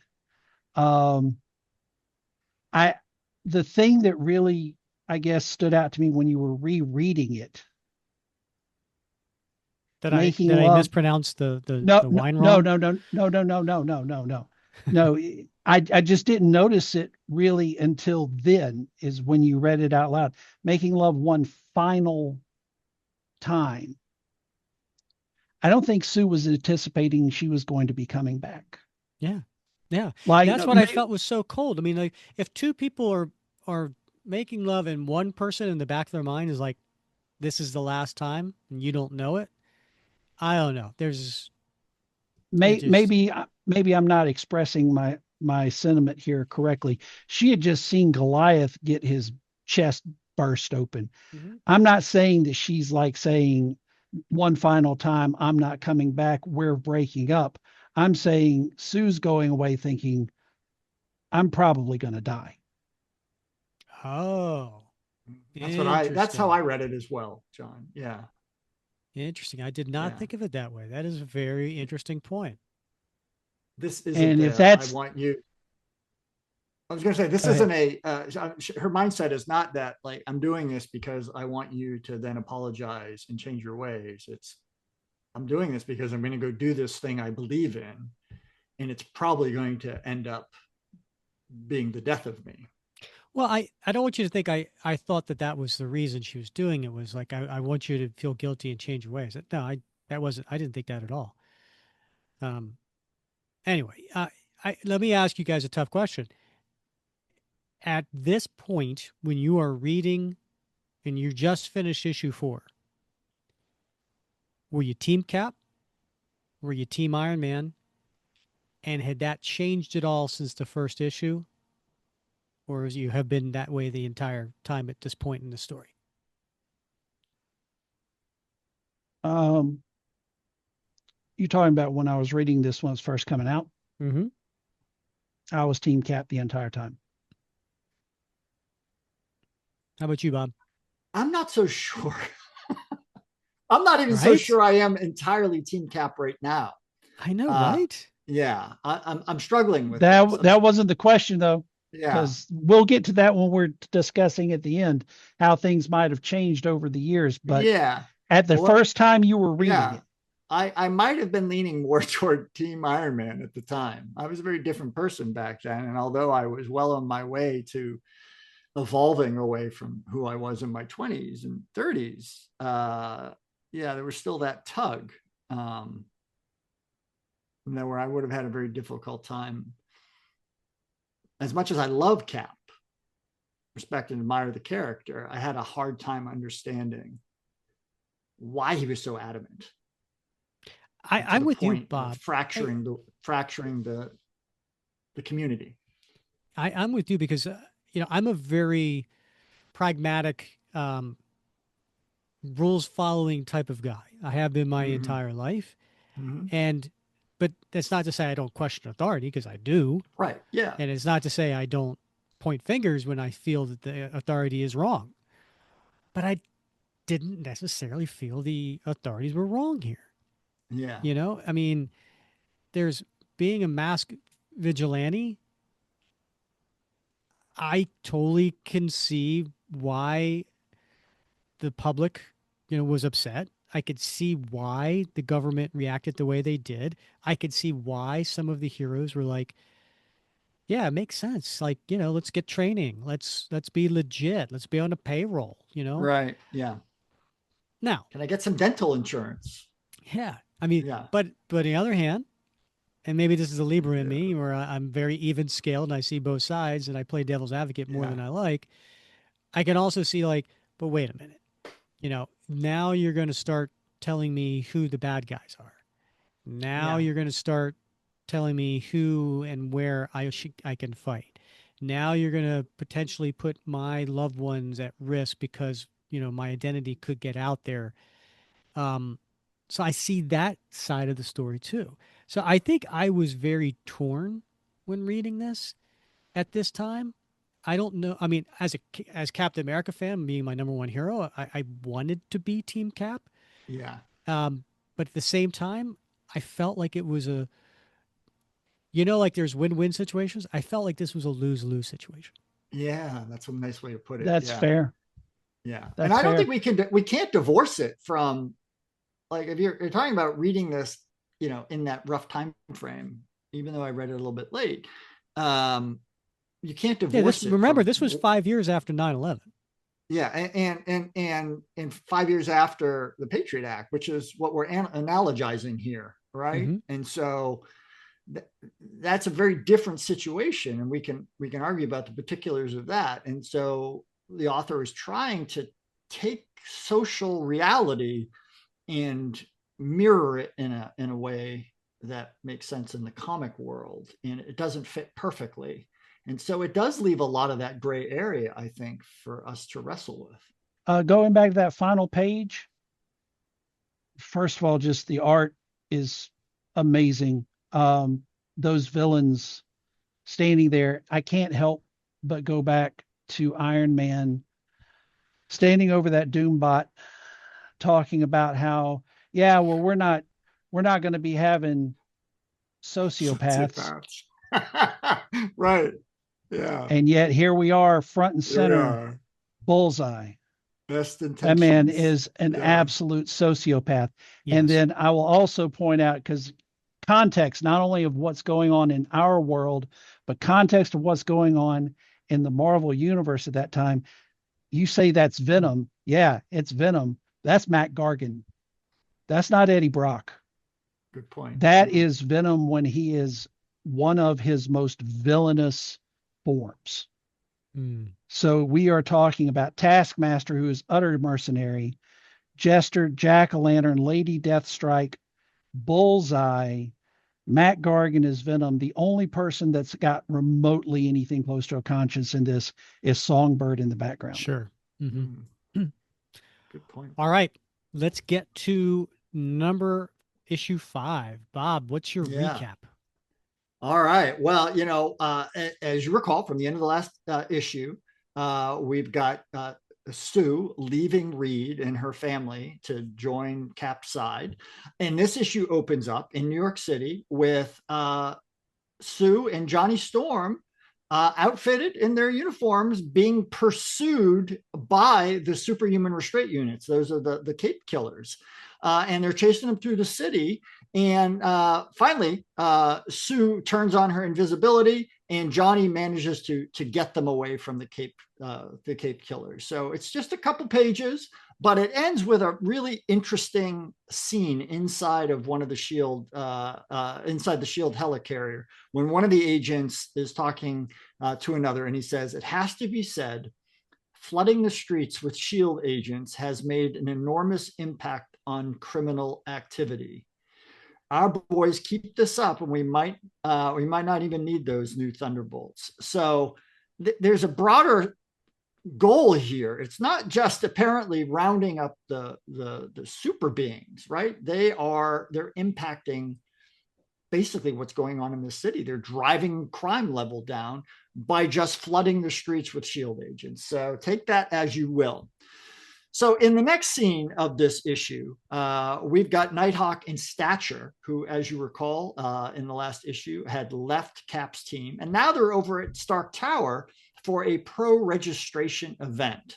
And they seemed resigned to the inevitability of Stark's plan. Nighthawk tells Happy Hogan it was Goliath's death that changed his mind. And Stature, she explains that things are just different now, not like they were in the 1940s, with a little subtle dig at Captain America there.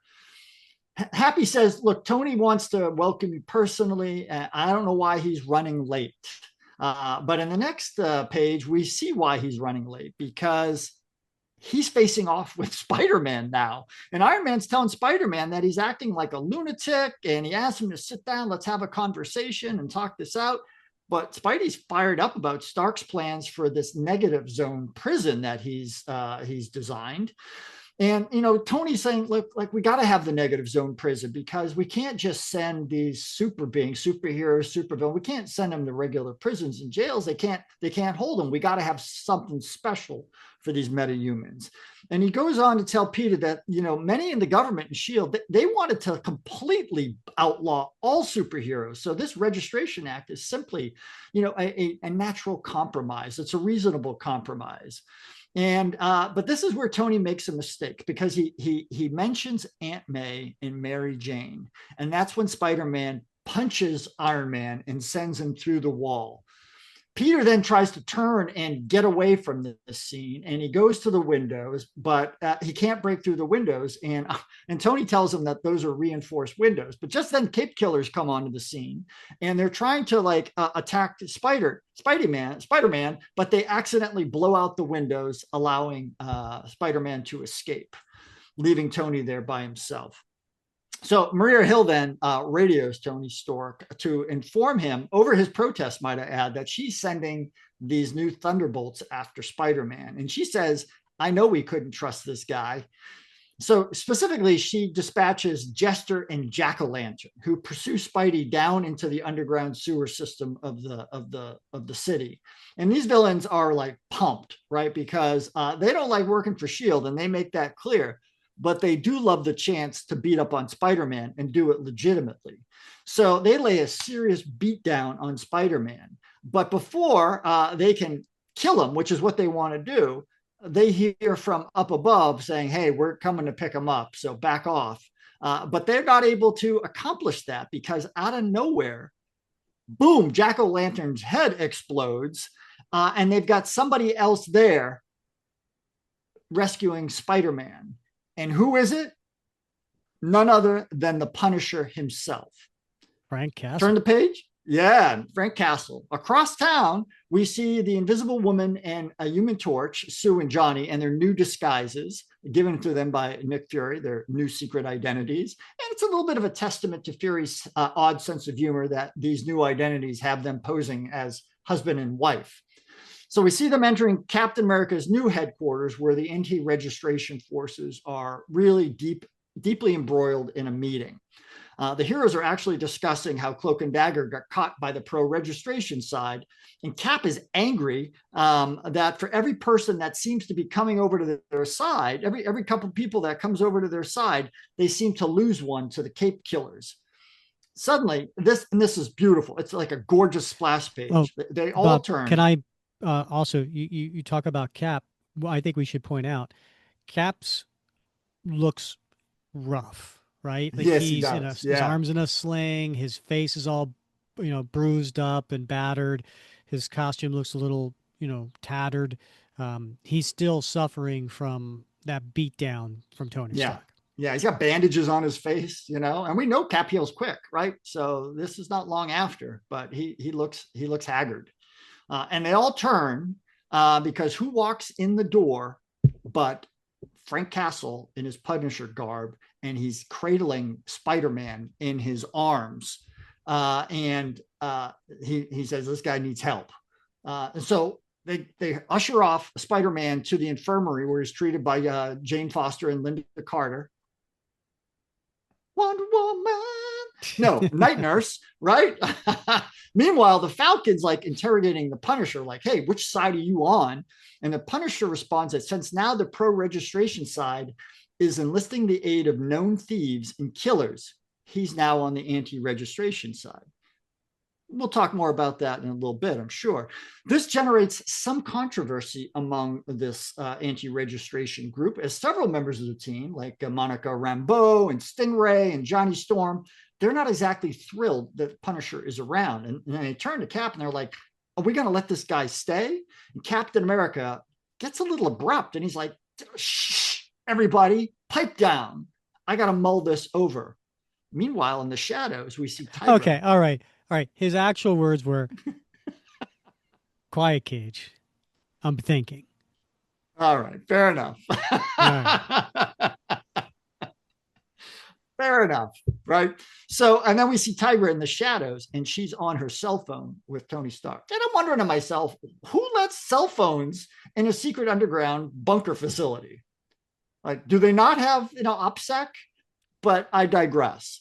So, and I love it's a flip phone. It's a flip phone. There you go. Yeah. In the next scene, we see a squad of Cape Killers place Daredevil into custody. Reed Richards and She-Hulk are on the scene, and Reed mentions how the public is so behind the pro-registration side, and so is the U.S. government. Everything's great. Crime is at an all-time low, and the only people that are causing problems these days are the other superheroes from the anti-registration side. Still, he complains that he wishes he had never gotten involved. He's sick of all the criminal lunatics that they're using for the Thunderbolts. And they've got, by the way, and they've got Hank Pym doped up on antidepressants as well. So, everything's not rosy on the pro registration side of the register. And She-Hulk responds that public opinion would have forced S.H.I.E.L.D. to bring down every single superhero in America because they were sick of 16-year-old kids blowing up buildings. And her view is that it was Tony Stark and only Tony Stark who opened up a window to give everyone a future in the superhero community. So she's still very, very much pro Tony. In the next chapter of this issue, we go over to Rikers Island Penitentiary. Any of you guys ever been to Rikers Island? I have I not. have not. Okay, that was just a quick check. I wanted to make sure I'm dealing with legit folks here, not a bunch of criminals. But anyway, so we see Tony Stark and he's escorting Daredevil. Maybe I was just never caught. Or if I had been, I would definitely lie about it. There you go. That's the right answer. Tony Stark is escorting Daredevil through this portal into the negative zone prison. And Tony tells Daredevil he hates hunting down his friends. He feels bad about it, but there was no other option because the US government was adamant that they were going to institute a complete ban of superheroes. This Registration Act was the only possible option. And Tony tells Daredevil, he's like, hey, look, man, the next plan is to establish these 50 different teams, one for each state. Superhero teams are going to be officially registered and licensed, like NFL, like memorabilia or stuff like that, licensed, and they're going to get paid for by the taxpayers. It's going to be wonderful. A federal course, federal teams from coast to coast. And Tony says, Daredevil, you'd be great to lead one of these teams. But Daredevil doesn't say anything back. And one of the guards says, like, yeah, he hasn't said much because we caught him and he had this piece of silver, the silver coin under his tongue, which he hands over to Tony. And Daredevil turns to Tony and he says, hey, guess that's 31 pieces of silver you got now. Huh? Sleep well, Judas. Presumably an allusion to Judas Iscariot, the disciple that betrayed Jesus for 30 pieces of silver and turned Jesus over to the temple guards. And so that is how we end this issue. Pretty amazing stuff. Punisher, the guy who kills supervillains, is now aligning himself with the folks that are breaking the law, Rick? I know. And I got to tell you, that scene where he takes out Jack-o'-lantern and then afterwards, we've all seen when we've carved pumpkins, like if a pumpkin bursts, right? Yeah. Like there's the pumpkin guts just laying there. That was his head. His head was just a broken pumpkin with nothing, just like, pumpkin seeds and everything spilled. I found that to be very interesting and a little amusing. Darkly comical. And a little disgusting. Yeah. This one didn't have quite the cliffhanger, the way it ended, unlike the other 4 issues. But it's still a compelling story nonetheless. So we could feel that it's all leading up to something, which leads us to issue 6, which has the same creative team. And for you, John, to come back with your recap. All right. Before I jump into 6, want to just quickly address, again, we're talking about context of the time in the comics. I wonder, Rick, you said you had tuned into Marvel Fandom to help with some of your synopses. Did you happen to notice that Marvel Fandom credits this as not being Matt Murdock? I did not. Indeed. Yeah. Danny Rand. Exactly. Yeah. According to Marvel Fandom, this is when Brubaker had just started his Devil in Cell Block D story. And so Daredevil is in prison, not the 42 prison. Yeah. Well, as Daredevil, but yes. Mm-hmm. And so it's Danny Rand running around as Daredevil, but that doesn't make sense to me because of the way this ends. The whole biblical reference, that's very much Roman Catholic Matt Murdock. And I'm just going to look to my buddy Rick to give me confirmation on that. It is very much Roman Catholic, 100%. But, I don't know. I think Danny Rand is a very spiritual fellow. and I think he's studied many different religions, and Sure. I think he's familiar. And he's playing a part. Yeah, So there you go. yeah. All right. So issue 6, we're starting off at the Shield base in Arizona, and we got a new Hercules, as well as some other Greek god inspired heroes for the Arizona team being discussed by Maria Hill. And believe this is supposed to be Hank Pym, is it? Yes, it is. Except current circumstances being what it is. Are we going to even mention the elephant in the room that some of these people aren't who they actually are supposed to be? Is Because it we have, if you feel the timing is right? well, I just wonder if it's worth noting that they just talked about Hank Pym's doped up on a bunch of antidepressants, Hmm. but this is not Hank Pym. Sure, And certainly looks like him. it certainly does, almost like a shapeshifter had taken his place. Hmm. And Spider Woman, not Spider Woman, just things that I couldn't help but retroactively, as I'm rereading this, think to myself, and it changes some of my perceptions about the story as we're going along. But Interesting. let's be fair though. Right here, did you when reading this for the first time, did you have any doubt that that was Hank Pym? No, not doubt that it was Hank Pym, but I found myself admittedly questioning how on board Hank was on the pro registration side. I don't think I really questioned Spider Woman's so much, but then being informed about what happens later and who they actually are, it makes sense to me that you would have at least one each on each side. They got to monitor the Where situation are from you every seeing side. Spider Woman? I'm not seeing her. Spider Woman's been not on this page, sorry, but just in general, she's on the Cap side. Jessica Drew? Yes. Okay.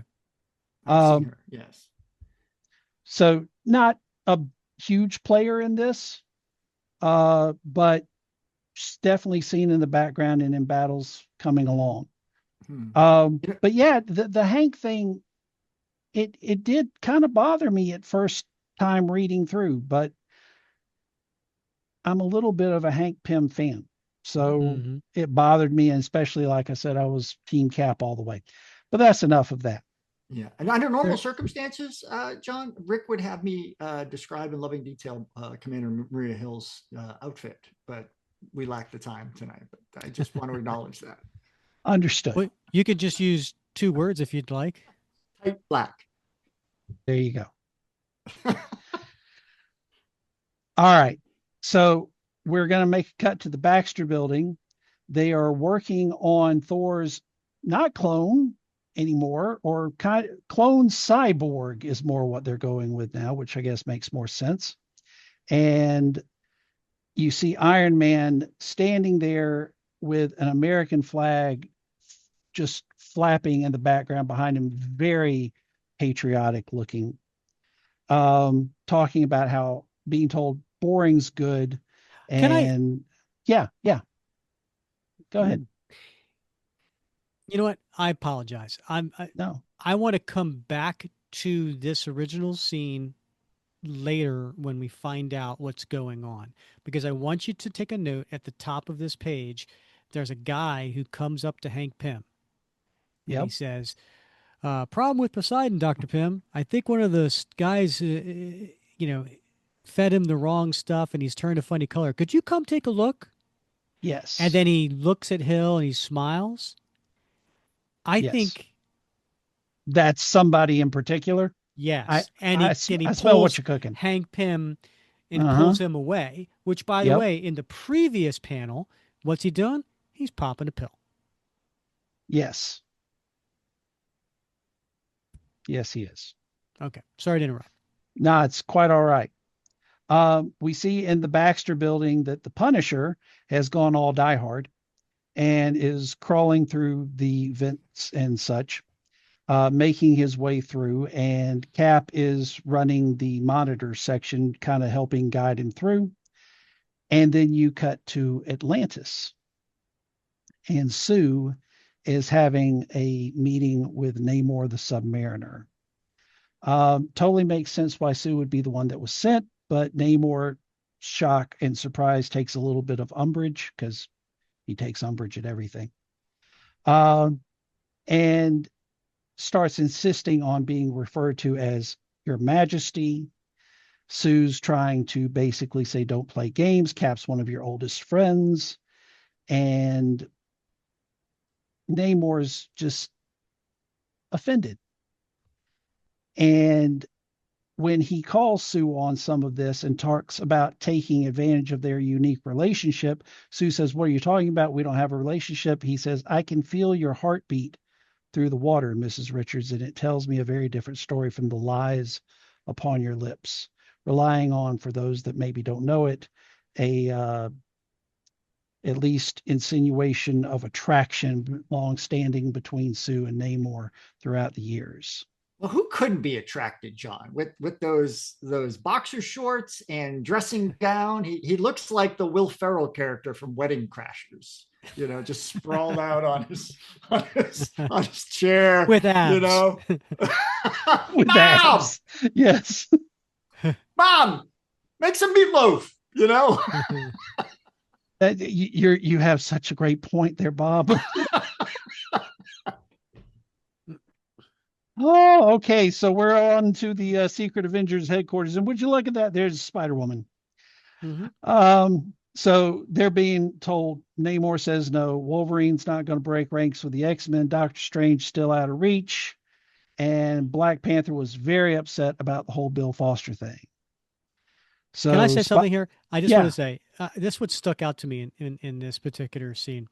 I love Steve McNiven's art. Yes. I think he is top of his game in this Yes. whole series. But when I look at this top panel and I see Luke Cage, Captain America, Spider-Man, Frank Castle, and Sam Wilson all walking together, Mhm. and they're all the same height. Right? I don't Well, understand that. Well, to be fair, in terms of perspective, I mean, Luke and Frank are in the back. So, they're a little further away.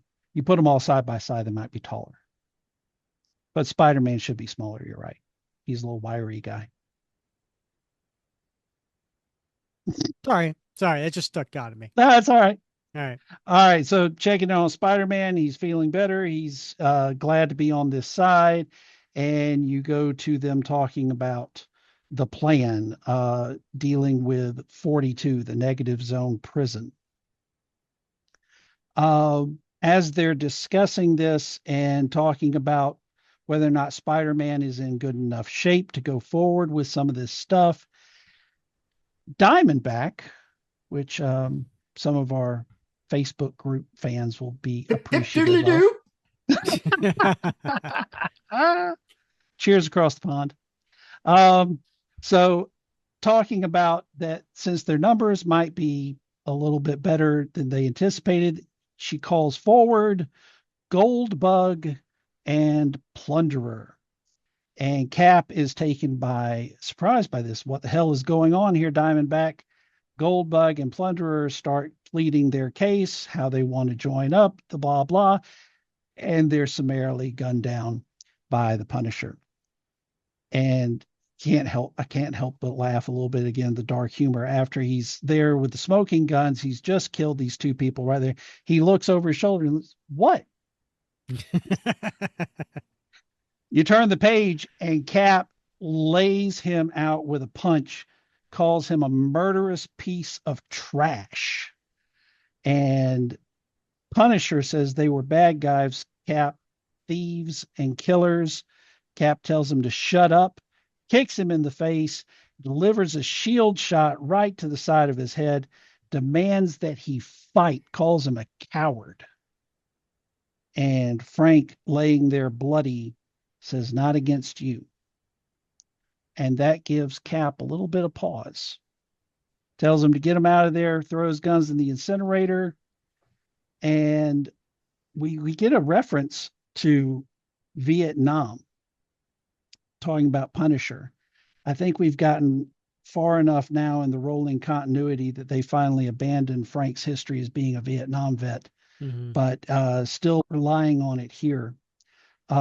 Cap does not care about all of that as far as the war, whatever. He's like, no, Frank Castle is insane.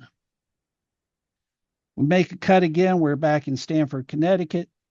Tony's talking to Miriam, and um, we cut to then Doctor Strange's sanctuary and the Watcher. I thought it was really cool when Miriam came up to Tony Yeah. Stark, and this time she said, and this was Damien's favorite playset, and it was little 42, and she handed that to him. Uh-huh. No, okay. It's worth noting. I actually had to look down. It's like, oh my God, did I miss it? You had me there for a second. Good job. Doctor Strange is set up sanctuary at the North Pole, and Uatu the Watcher is there with him, asking him how long it's been since he's eaten. Uh, just thought it was interesting that the Watcher shows up at the beginning of the Civil War. He's there, but these other key moments, and now he's doing a meal check on Doctor Strange. It just felt a little odd. We cut to Rikers Island Penitentiary, and coming But through the. hold on a second though, John, because it Okay, go is ahead. important. He does do the meal check, right? He's doing a welfare Yeah, check on yeah, Stephen. But right. he also challenges him, right? Because he says, "Hey, you could stop this at any minute with a whisper or a gesture. Like basically, why are you letting this proceed?" And I think Strange has like a really important response, right? He says, there is no right or wrong in the debate. It's simply a matter of perspective. And I think that goes to the difficulty of Hmm. navigating this. People who say I'm Team Cap or Team Iron Man, I think are present company excluded, of course, are maybe missing the beauty of this story is that it's not that easy. Exactly. And That's a Stephen very good Strange point. gets it. Well, and Strange even admits that really what he's pulling for here is whichever eventuality spills the least amount of blood tonight. Yeah. All right, so now we're to the setup of Rikers coming through the gate into 42. Here's Cap and his team. They're going through the plan, thanking Black Panther for helping them get through. Um, and then Spidey says, my spider sense is going off the scale. Seriously, this is DEF CON 1. Iron Man and his team all come in. Oh no, it's another trap. And Cap then reveals, well, maybe not so much. If you're talking about Tigra, we knew all about her. Tiger's like, what? Says, well, you're not the only one with a spy on your team. Iron Man says, that's impossible. And then Hank Pym drops his mask. Yellow Jacket looks at him, says, I'm sorry, Tony. Tony's like, Hank, what are you doing? You believe this more than any of us. And you turn the page, and Hank Pym's not Hank Pym. Hank Pym's not only not Hank Pym, he's not the Hank Pym that's not Hank Pym. He's Hulkling. Oh, now we get the payoff for what Rick was talking about back towards the beginning of the issue when some guy just kind of comes in and is like, Hank, we got a sick guy over here. Can you come with me? Oh, conk. Yep. So Hulkling has been spying on their team, and Reed says, oh, dear God, if he could mimic Hank's voice and retinal pattern, he has full authority to do whatever we can. Iron Man says, the cells. Cap says, I believe this evens the odds a little, and you get what's my backdrop? Hmm. Nice. Well, at least some of it. You've got a full face off between so many people in the Marvel universe, including some rather obscure people. But Hmm. we can come back to that a little bit later because you flip the page, you got to the last pages of this, and it's Cap close up. Close your eyes, gentlemen. This might hurt. That's a cliffhanger. Yes, it is. And once again, we have to wait 2 months for this to come out. Quick thoughts on issue 7 or 6, guys? Well, I don't think it was a surprise to me. It certainly wasn't a surprise to anyone except perhaps Cap that, Punisher was going to kill somebody. Mm-hmm. Yeah, Right. what And that so, the old adage of the was it the scorpion and the frog or whatever? Yeah, yeah. well, Yeah. yeah, Cap gave, I guess, Cap has a soft spot for giving people a second chance, third chance, fourth chance. In this case, he might have been a little bit desperate for help as well. And he let his guard down. So, but Frank had a point, right? I mean, which is a crazy point that the good guys, at least according to the government and S.H.I.E.L.D., are hiring bad guys. So here I am. I'm trying to help the guys who are breaking the law. It's very confusing. Well, I'm excited for issue 7. I'm sure our listeners are as well. So it's the same creative team, although this time Dexter Vine gets some help with inking from John Dell and Tim Townsend. So we open it up, and Iron Man and Captain America's forces fight against each other in the negative zone. So this goes on for a little bit. 2 S.H.I.E.L.D. agents in the compound's control room try to lock the gateway back to Rikers Island, but Dagger and the Black Panther show up to open a different portal from the negative zone. And then Spider-Man swings on the scene, but 2 of Tony's guys stop him. And then S.H.I.E.L.D. agent Doblonsky tells Commander Mariah Hill that Black Panther is rerouting the bridge to the Baxter building and shuts it down. Cloak calls Dagger, saying they need a large portal to get everybody out of the negative zone. So Cloak feels like this is going to be more than he can do, but he manages to engulf all of the heroes on both sides in his cloak and sends them to the outside of the Baxter building. And then Iron Man tells the police to evacuate the area so that there are no civilian casualties. I thought that was something worth noting. Iron Man does that. Spider Man battles his way through 4 of Tony's guys in a really amazing way, or some would say spectacular. Yeah. And he then goes to kick Mr. Fantastic. The Thunderbolts all gang up on Captain America. And when I say the Thunderbolts, it's, remember those nasty villains at the cliffhanger right at the end? Yeah. So that is Lady Deathstrike and Venom and Bullseye and all of them. So and they're making good headway against Cap, ganging up on him. But Namor, Imperious Rex, shows up with his Atlantean Legion to help him. The Thor clone leads the initiative against the Atlanteans.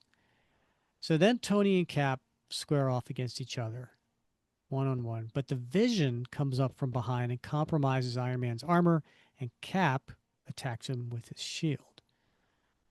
Hercules starts to battle against the Thor clone, and then Sue Richards notices that Ben Grimm has joined the fight on their side. The Taskmaster aims a gun at Sue, but Reed takes the bullet while protecting her. And then Sue, she she gets a little revenge against Taskmaster for that. And then back in the fight between Hercules and Thor, Hercules gains possession of the clone, and his hammer, and uses it to bust apart the cyborg's head, yelling, "Thou art no Thor." Cap continues using his shield to crack Iron Man's helmet, and just as Cap prepares to deliver a blow, he pauses, just like he did over the Punisher. And just as that happens, the rescue workers, the civilians, they come and they tackle Cap. And then Cap realizes that what the fighting has done to the city. and he looks around, and its blocks are demolished. And he takes off his mask and he surrenders to the police. And the other heroes on the rebels say, "What are you doing? This is, we're winning." And he's like, "No, we're not. We're losing. Look around." And that realization really hit home. And that's why Steve decided to surrender then rather than, as Dr. Strange put it, cause more bloodshed. At this point, the Punisher, Frank Castle, he looks and he picks up Cap's mask. And that is a story for another day. During the next 2 weeks, the 50 state initiative is launched, and the negative zone becomes a huge success with the public. The president gives Tony Stark a new job, and guess what? He's the director of S.H.I.E.L.D. I don't think Mariah Hill's happy with that, but Tony is. And at the very end, he's talking with Miss Sharp, Damien's mom. And no, it's not Mephisto. And they're on the S.H.I.E.L.D. helicarrier, and he explains why the prison was called number 42. And that was because it was the 42nd idea out of 100 ideas that he helped make after the Stanford incident, and promises the best is yet to come. The end. Now, I want to get into this issue and the story as a whole, but I want to address the very end and the feeling I had when I was originally reading this. And it was basically two things. It was everything has changed. And the second thing was, and this is just the beginning. And that's, to me, what the story felt like. There was so much impact, so much tension, so much drama, so much huge things that happened that we've highlighted. And so, there was the immediate fallout, right? That Steve Rogers was arrested, Tony Stark as the head of S.H.I.E.L.D., Peter Parker's identity being made public, Bill Foster and others dead, the 50 state initiative. It was a lot and packed into 7 issues. Of course, expanded in the crossovers and things like that. But um, it was, to me, and this is why it was in my Mount Rushmore, because of the impact that this story had. And to John, your point, right? In some cases, a very long lasting impact. And I think Mark Millar and Steve McNiven outdid themselves with this story. Your thoughts? I think of things, this type of stories I like, Rick. I like the stories, the stories that are thought provoking, that touch on what's going on in history or in everyday society. And this was so connected to what was going on in American society at the time that it's hard to overlook. And yes, it did ripple through the Marvel universe, but I like to, I hope anyway, to think that it caused a lot of folks to think about our reality. Mm-hmm. And the things that were going on in American society at the time continue to go on, right? Because the good thing about these kinds of stories that they're eternal, and we can reapply the lessons that they teach in every new generation to the changing situations. And so when I read this originally, back when I came back from my tour in Vietnam, not in the battlefield, but in the embassy, and when I read it again, many years later, and when I read it again now, I see different things. And it's because the lens of my perspective changes, but also because the reality around us changes and allows me to understand what's going on, and in the sliding time scale, Cap's always, a year to 10 years out of the ice, maybe 15 years most, right? But the rest of us evolve and grow. And so I would hope that we read a story like this and we see something different as we grow and we evolve as well. I know I certainly have. Well put. Yeah. John, how about you? You said before that the story on this read was not as strong a feeling or as impactful, or you didn't, I guess, think of it as highly as you did the first time around. So per Bob's point, have things changed for you? Oh, undoubtedly, as far as how I've changed, and I guess the lens that I'm bringing to it now. And I'll get to that in a minute. I do want to hit a quick specific um, for this last issue.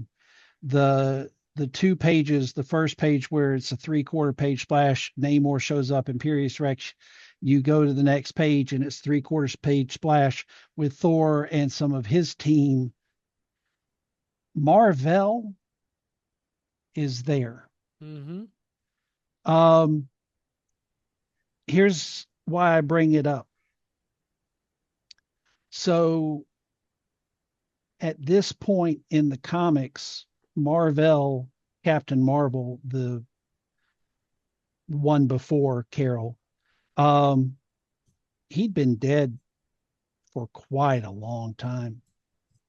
And I know from this time I was reading as many of the crossovers as I could into regular series, the one shots, all this stuff. And there was a one shot called Civil War The Return. And that explained about the return of the original, if you will, Captain Marvel.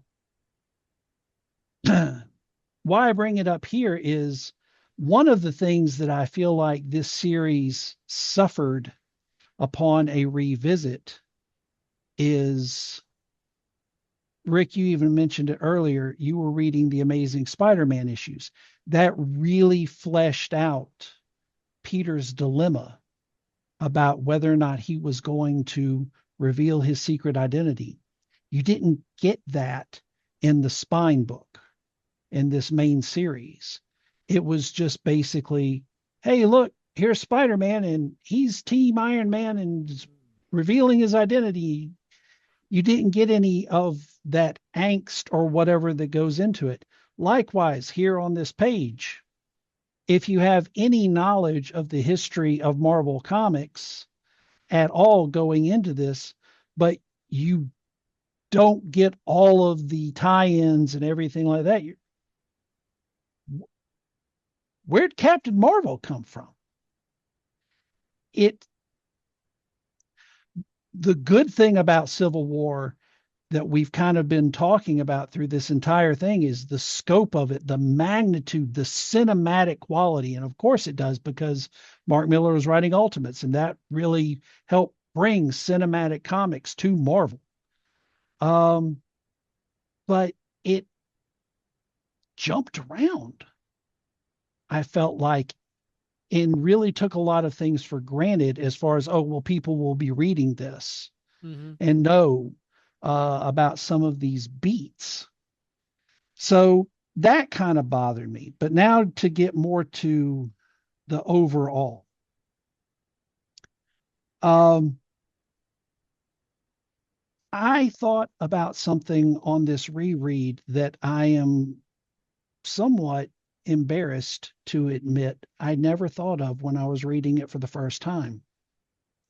And that was, if you look at this story not through the lens of the Patriot Act, um, post 9/11, which I understand that was when it was put out. But if you don't look at it through that lens and you instead look at it through the lens of something else, let's say gun control, does it change things? Does it change things for you? what I found myself wrestling with, as I've said, I was Team Cap, absolutely. When I was reading this, 100% every step of the way. Now, as I was revisiting it, I was like, I don't know. When you start seeing that this is very much rooted into a bunch of kids get killed in school. Mm-hmm.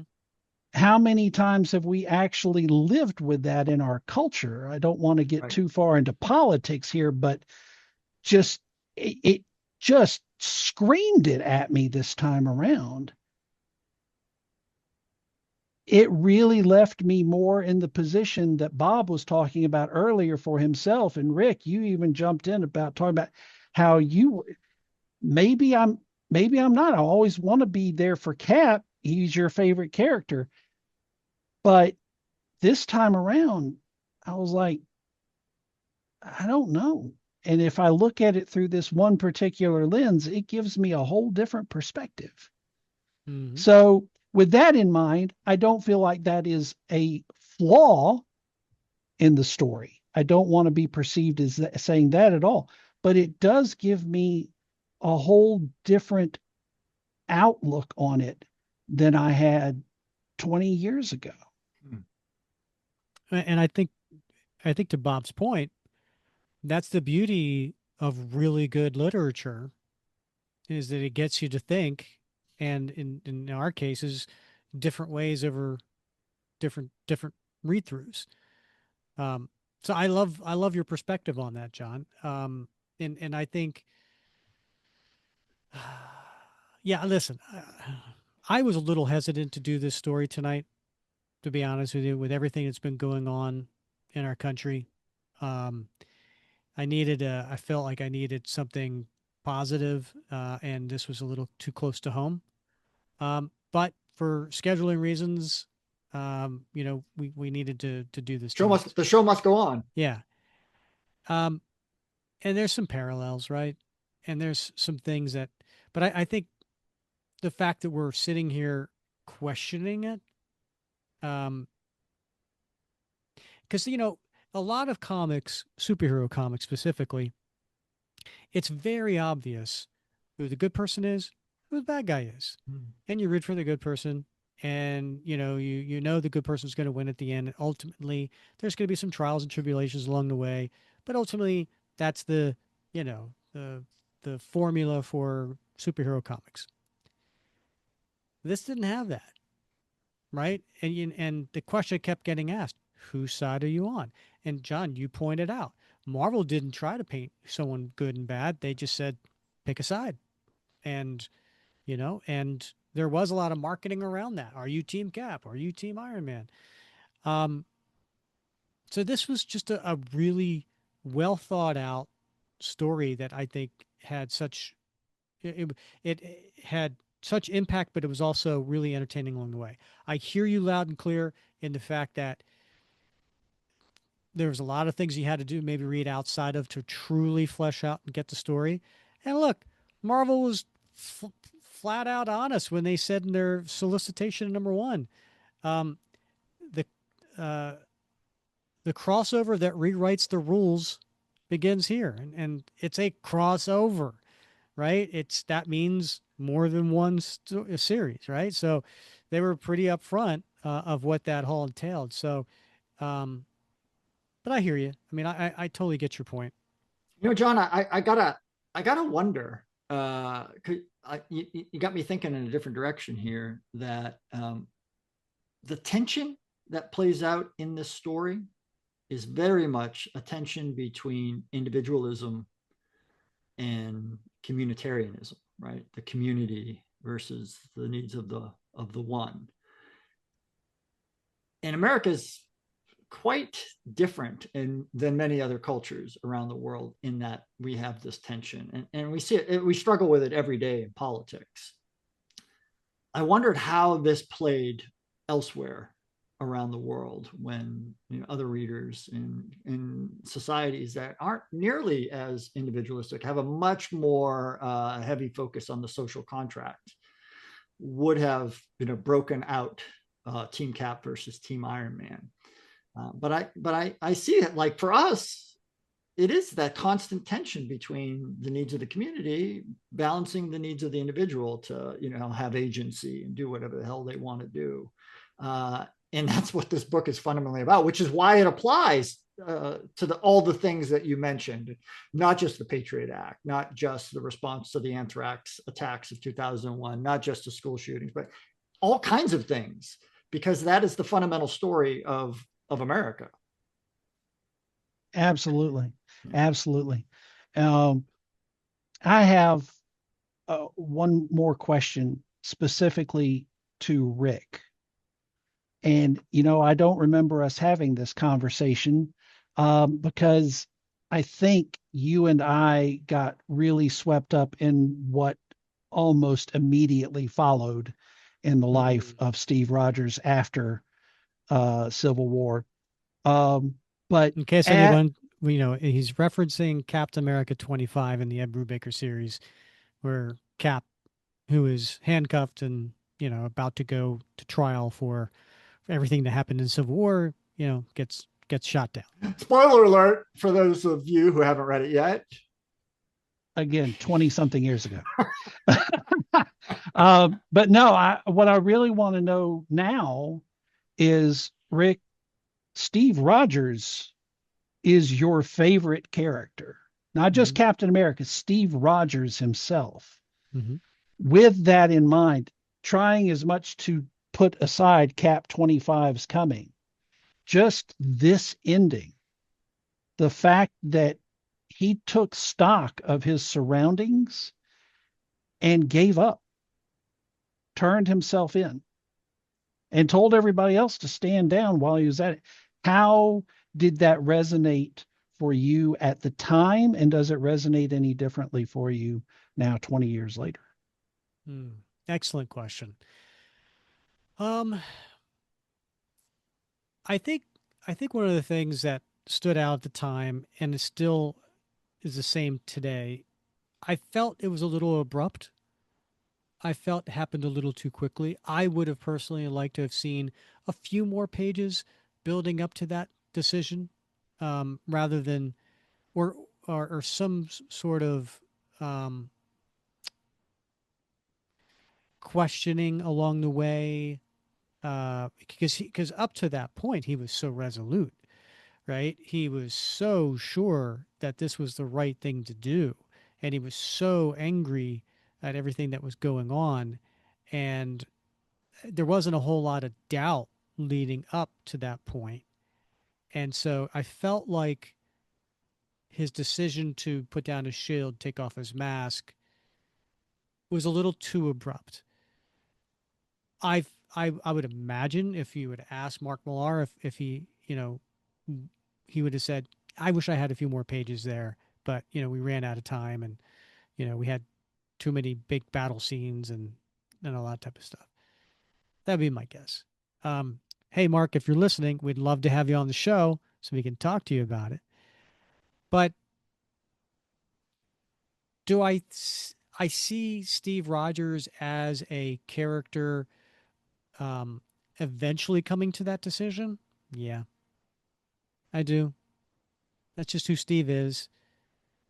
I think he has that compassion, that, empathy, that emotional intelligence to see that, everything that, he felt like was the right thing to do, but it was causing more harm than good.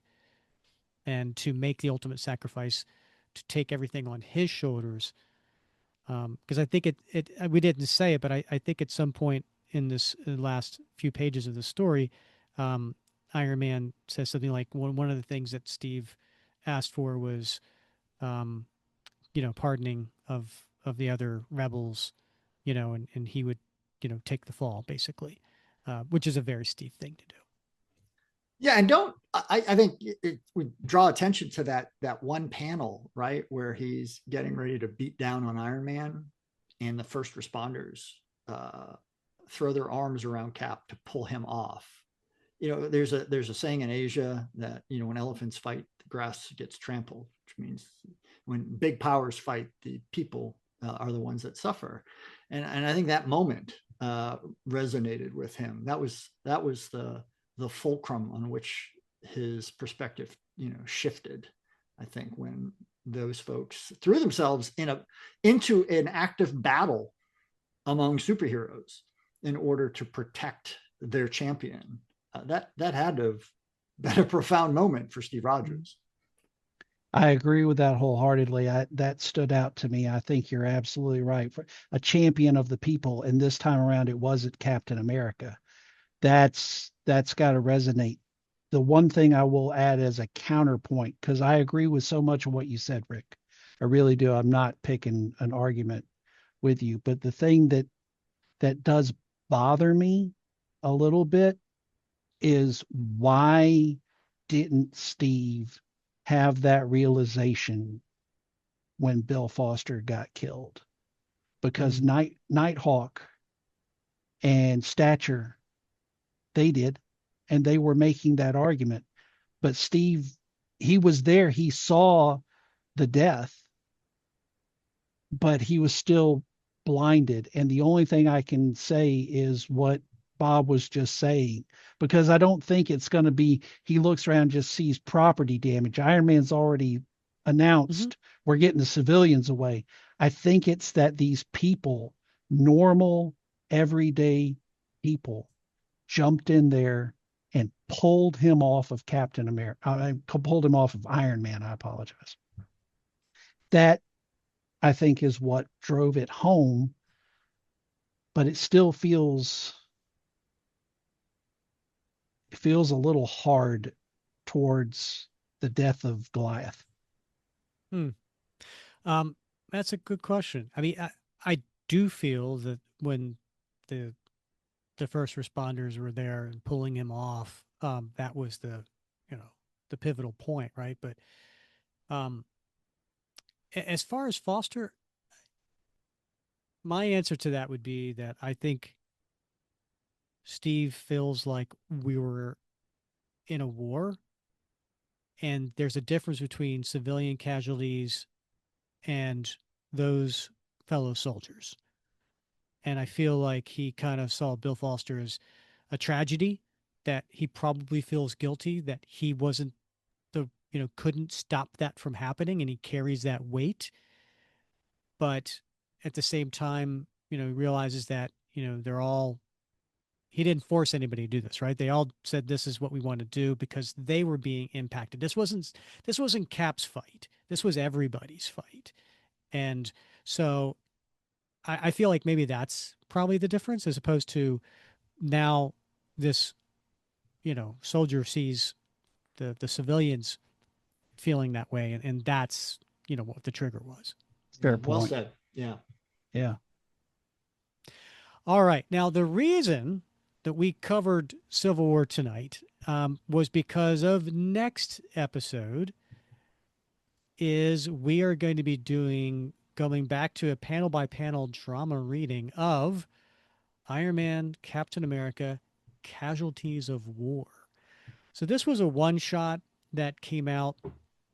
Um, I don't remember if it was like between issues 6 and 7, but or I don't know, somewhere around. I'll tell you next week.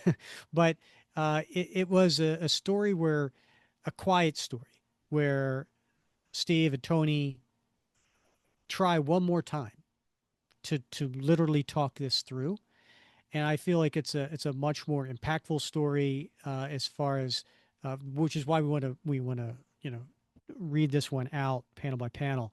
Um, Now, the reason we're doing that next week is because the following week, which is the first Wednesday of March, is our guest interview, and it is the writer of Casualties of War, Christos Gage. So Christos Gage will be joining the show, and so we wanted to have, if with Christos coming on the show, we wanted to get Casualties of War done. If we were going to do Casualties of War, of course we had to do Civil War recap. And so, John, I want to thank you for coming on and lending your thoughts and your passion for these characters and for this story, and to make this a fun night. Hey guys, I really appreciate it. I am not just being hyperbolic when I say this is the most fun I've had being on this podcast. So um, I think this was a fantastic thing. I appreciate your guys' takes on this and the thoughtful discussions. Hmm. I have one last question for you, John. Sure. What side would Batroc be on? I couldn't help but notice that there was no Batroc in Civil War. And, he is French, Yeah. so he may have had He to was have just given up. abstained. I'm sorry. I'm sorry to our French listeners. That was a That was softball. That was wow. That was just a softball. I took it. I apologize. I gave you the Uh-huh. layup. You Yeah. cannot be faulted for that at all. No, but if Batroc had been called upon,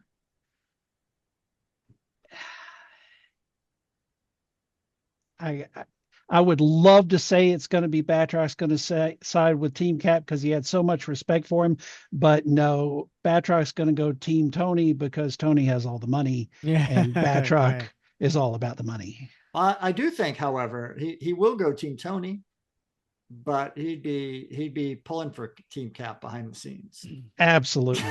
because you cannot count on his loyalty. So No, Yeah. no, yeah, not at all. so And at the very end, when Tony's like, "Okay, everybody, villains, we need to get you back in the jail," Batroc would say, Leap, leap. "All right." So for Jon Waller Sewell and Bob Lucius, I'm Rick Verbanis, and thank you for listening to another episode of the Captain America Comic Book Fans Podcast.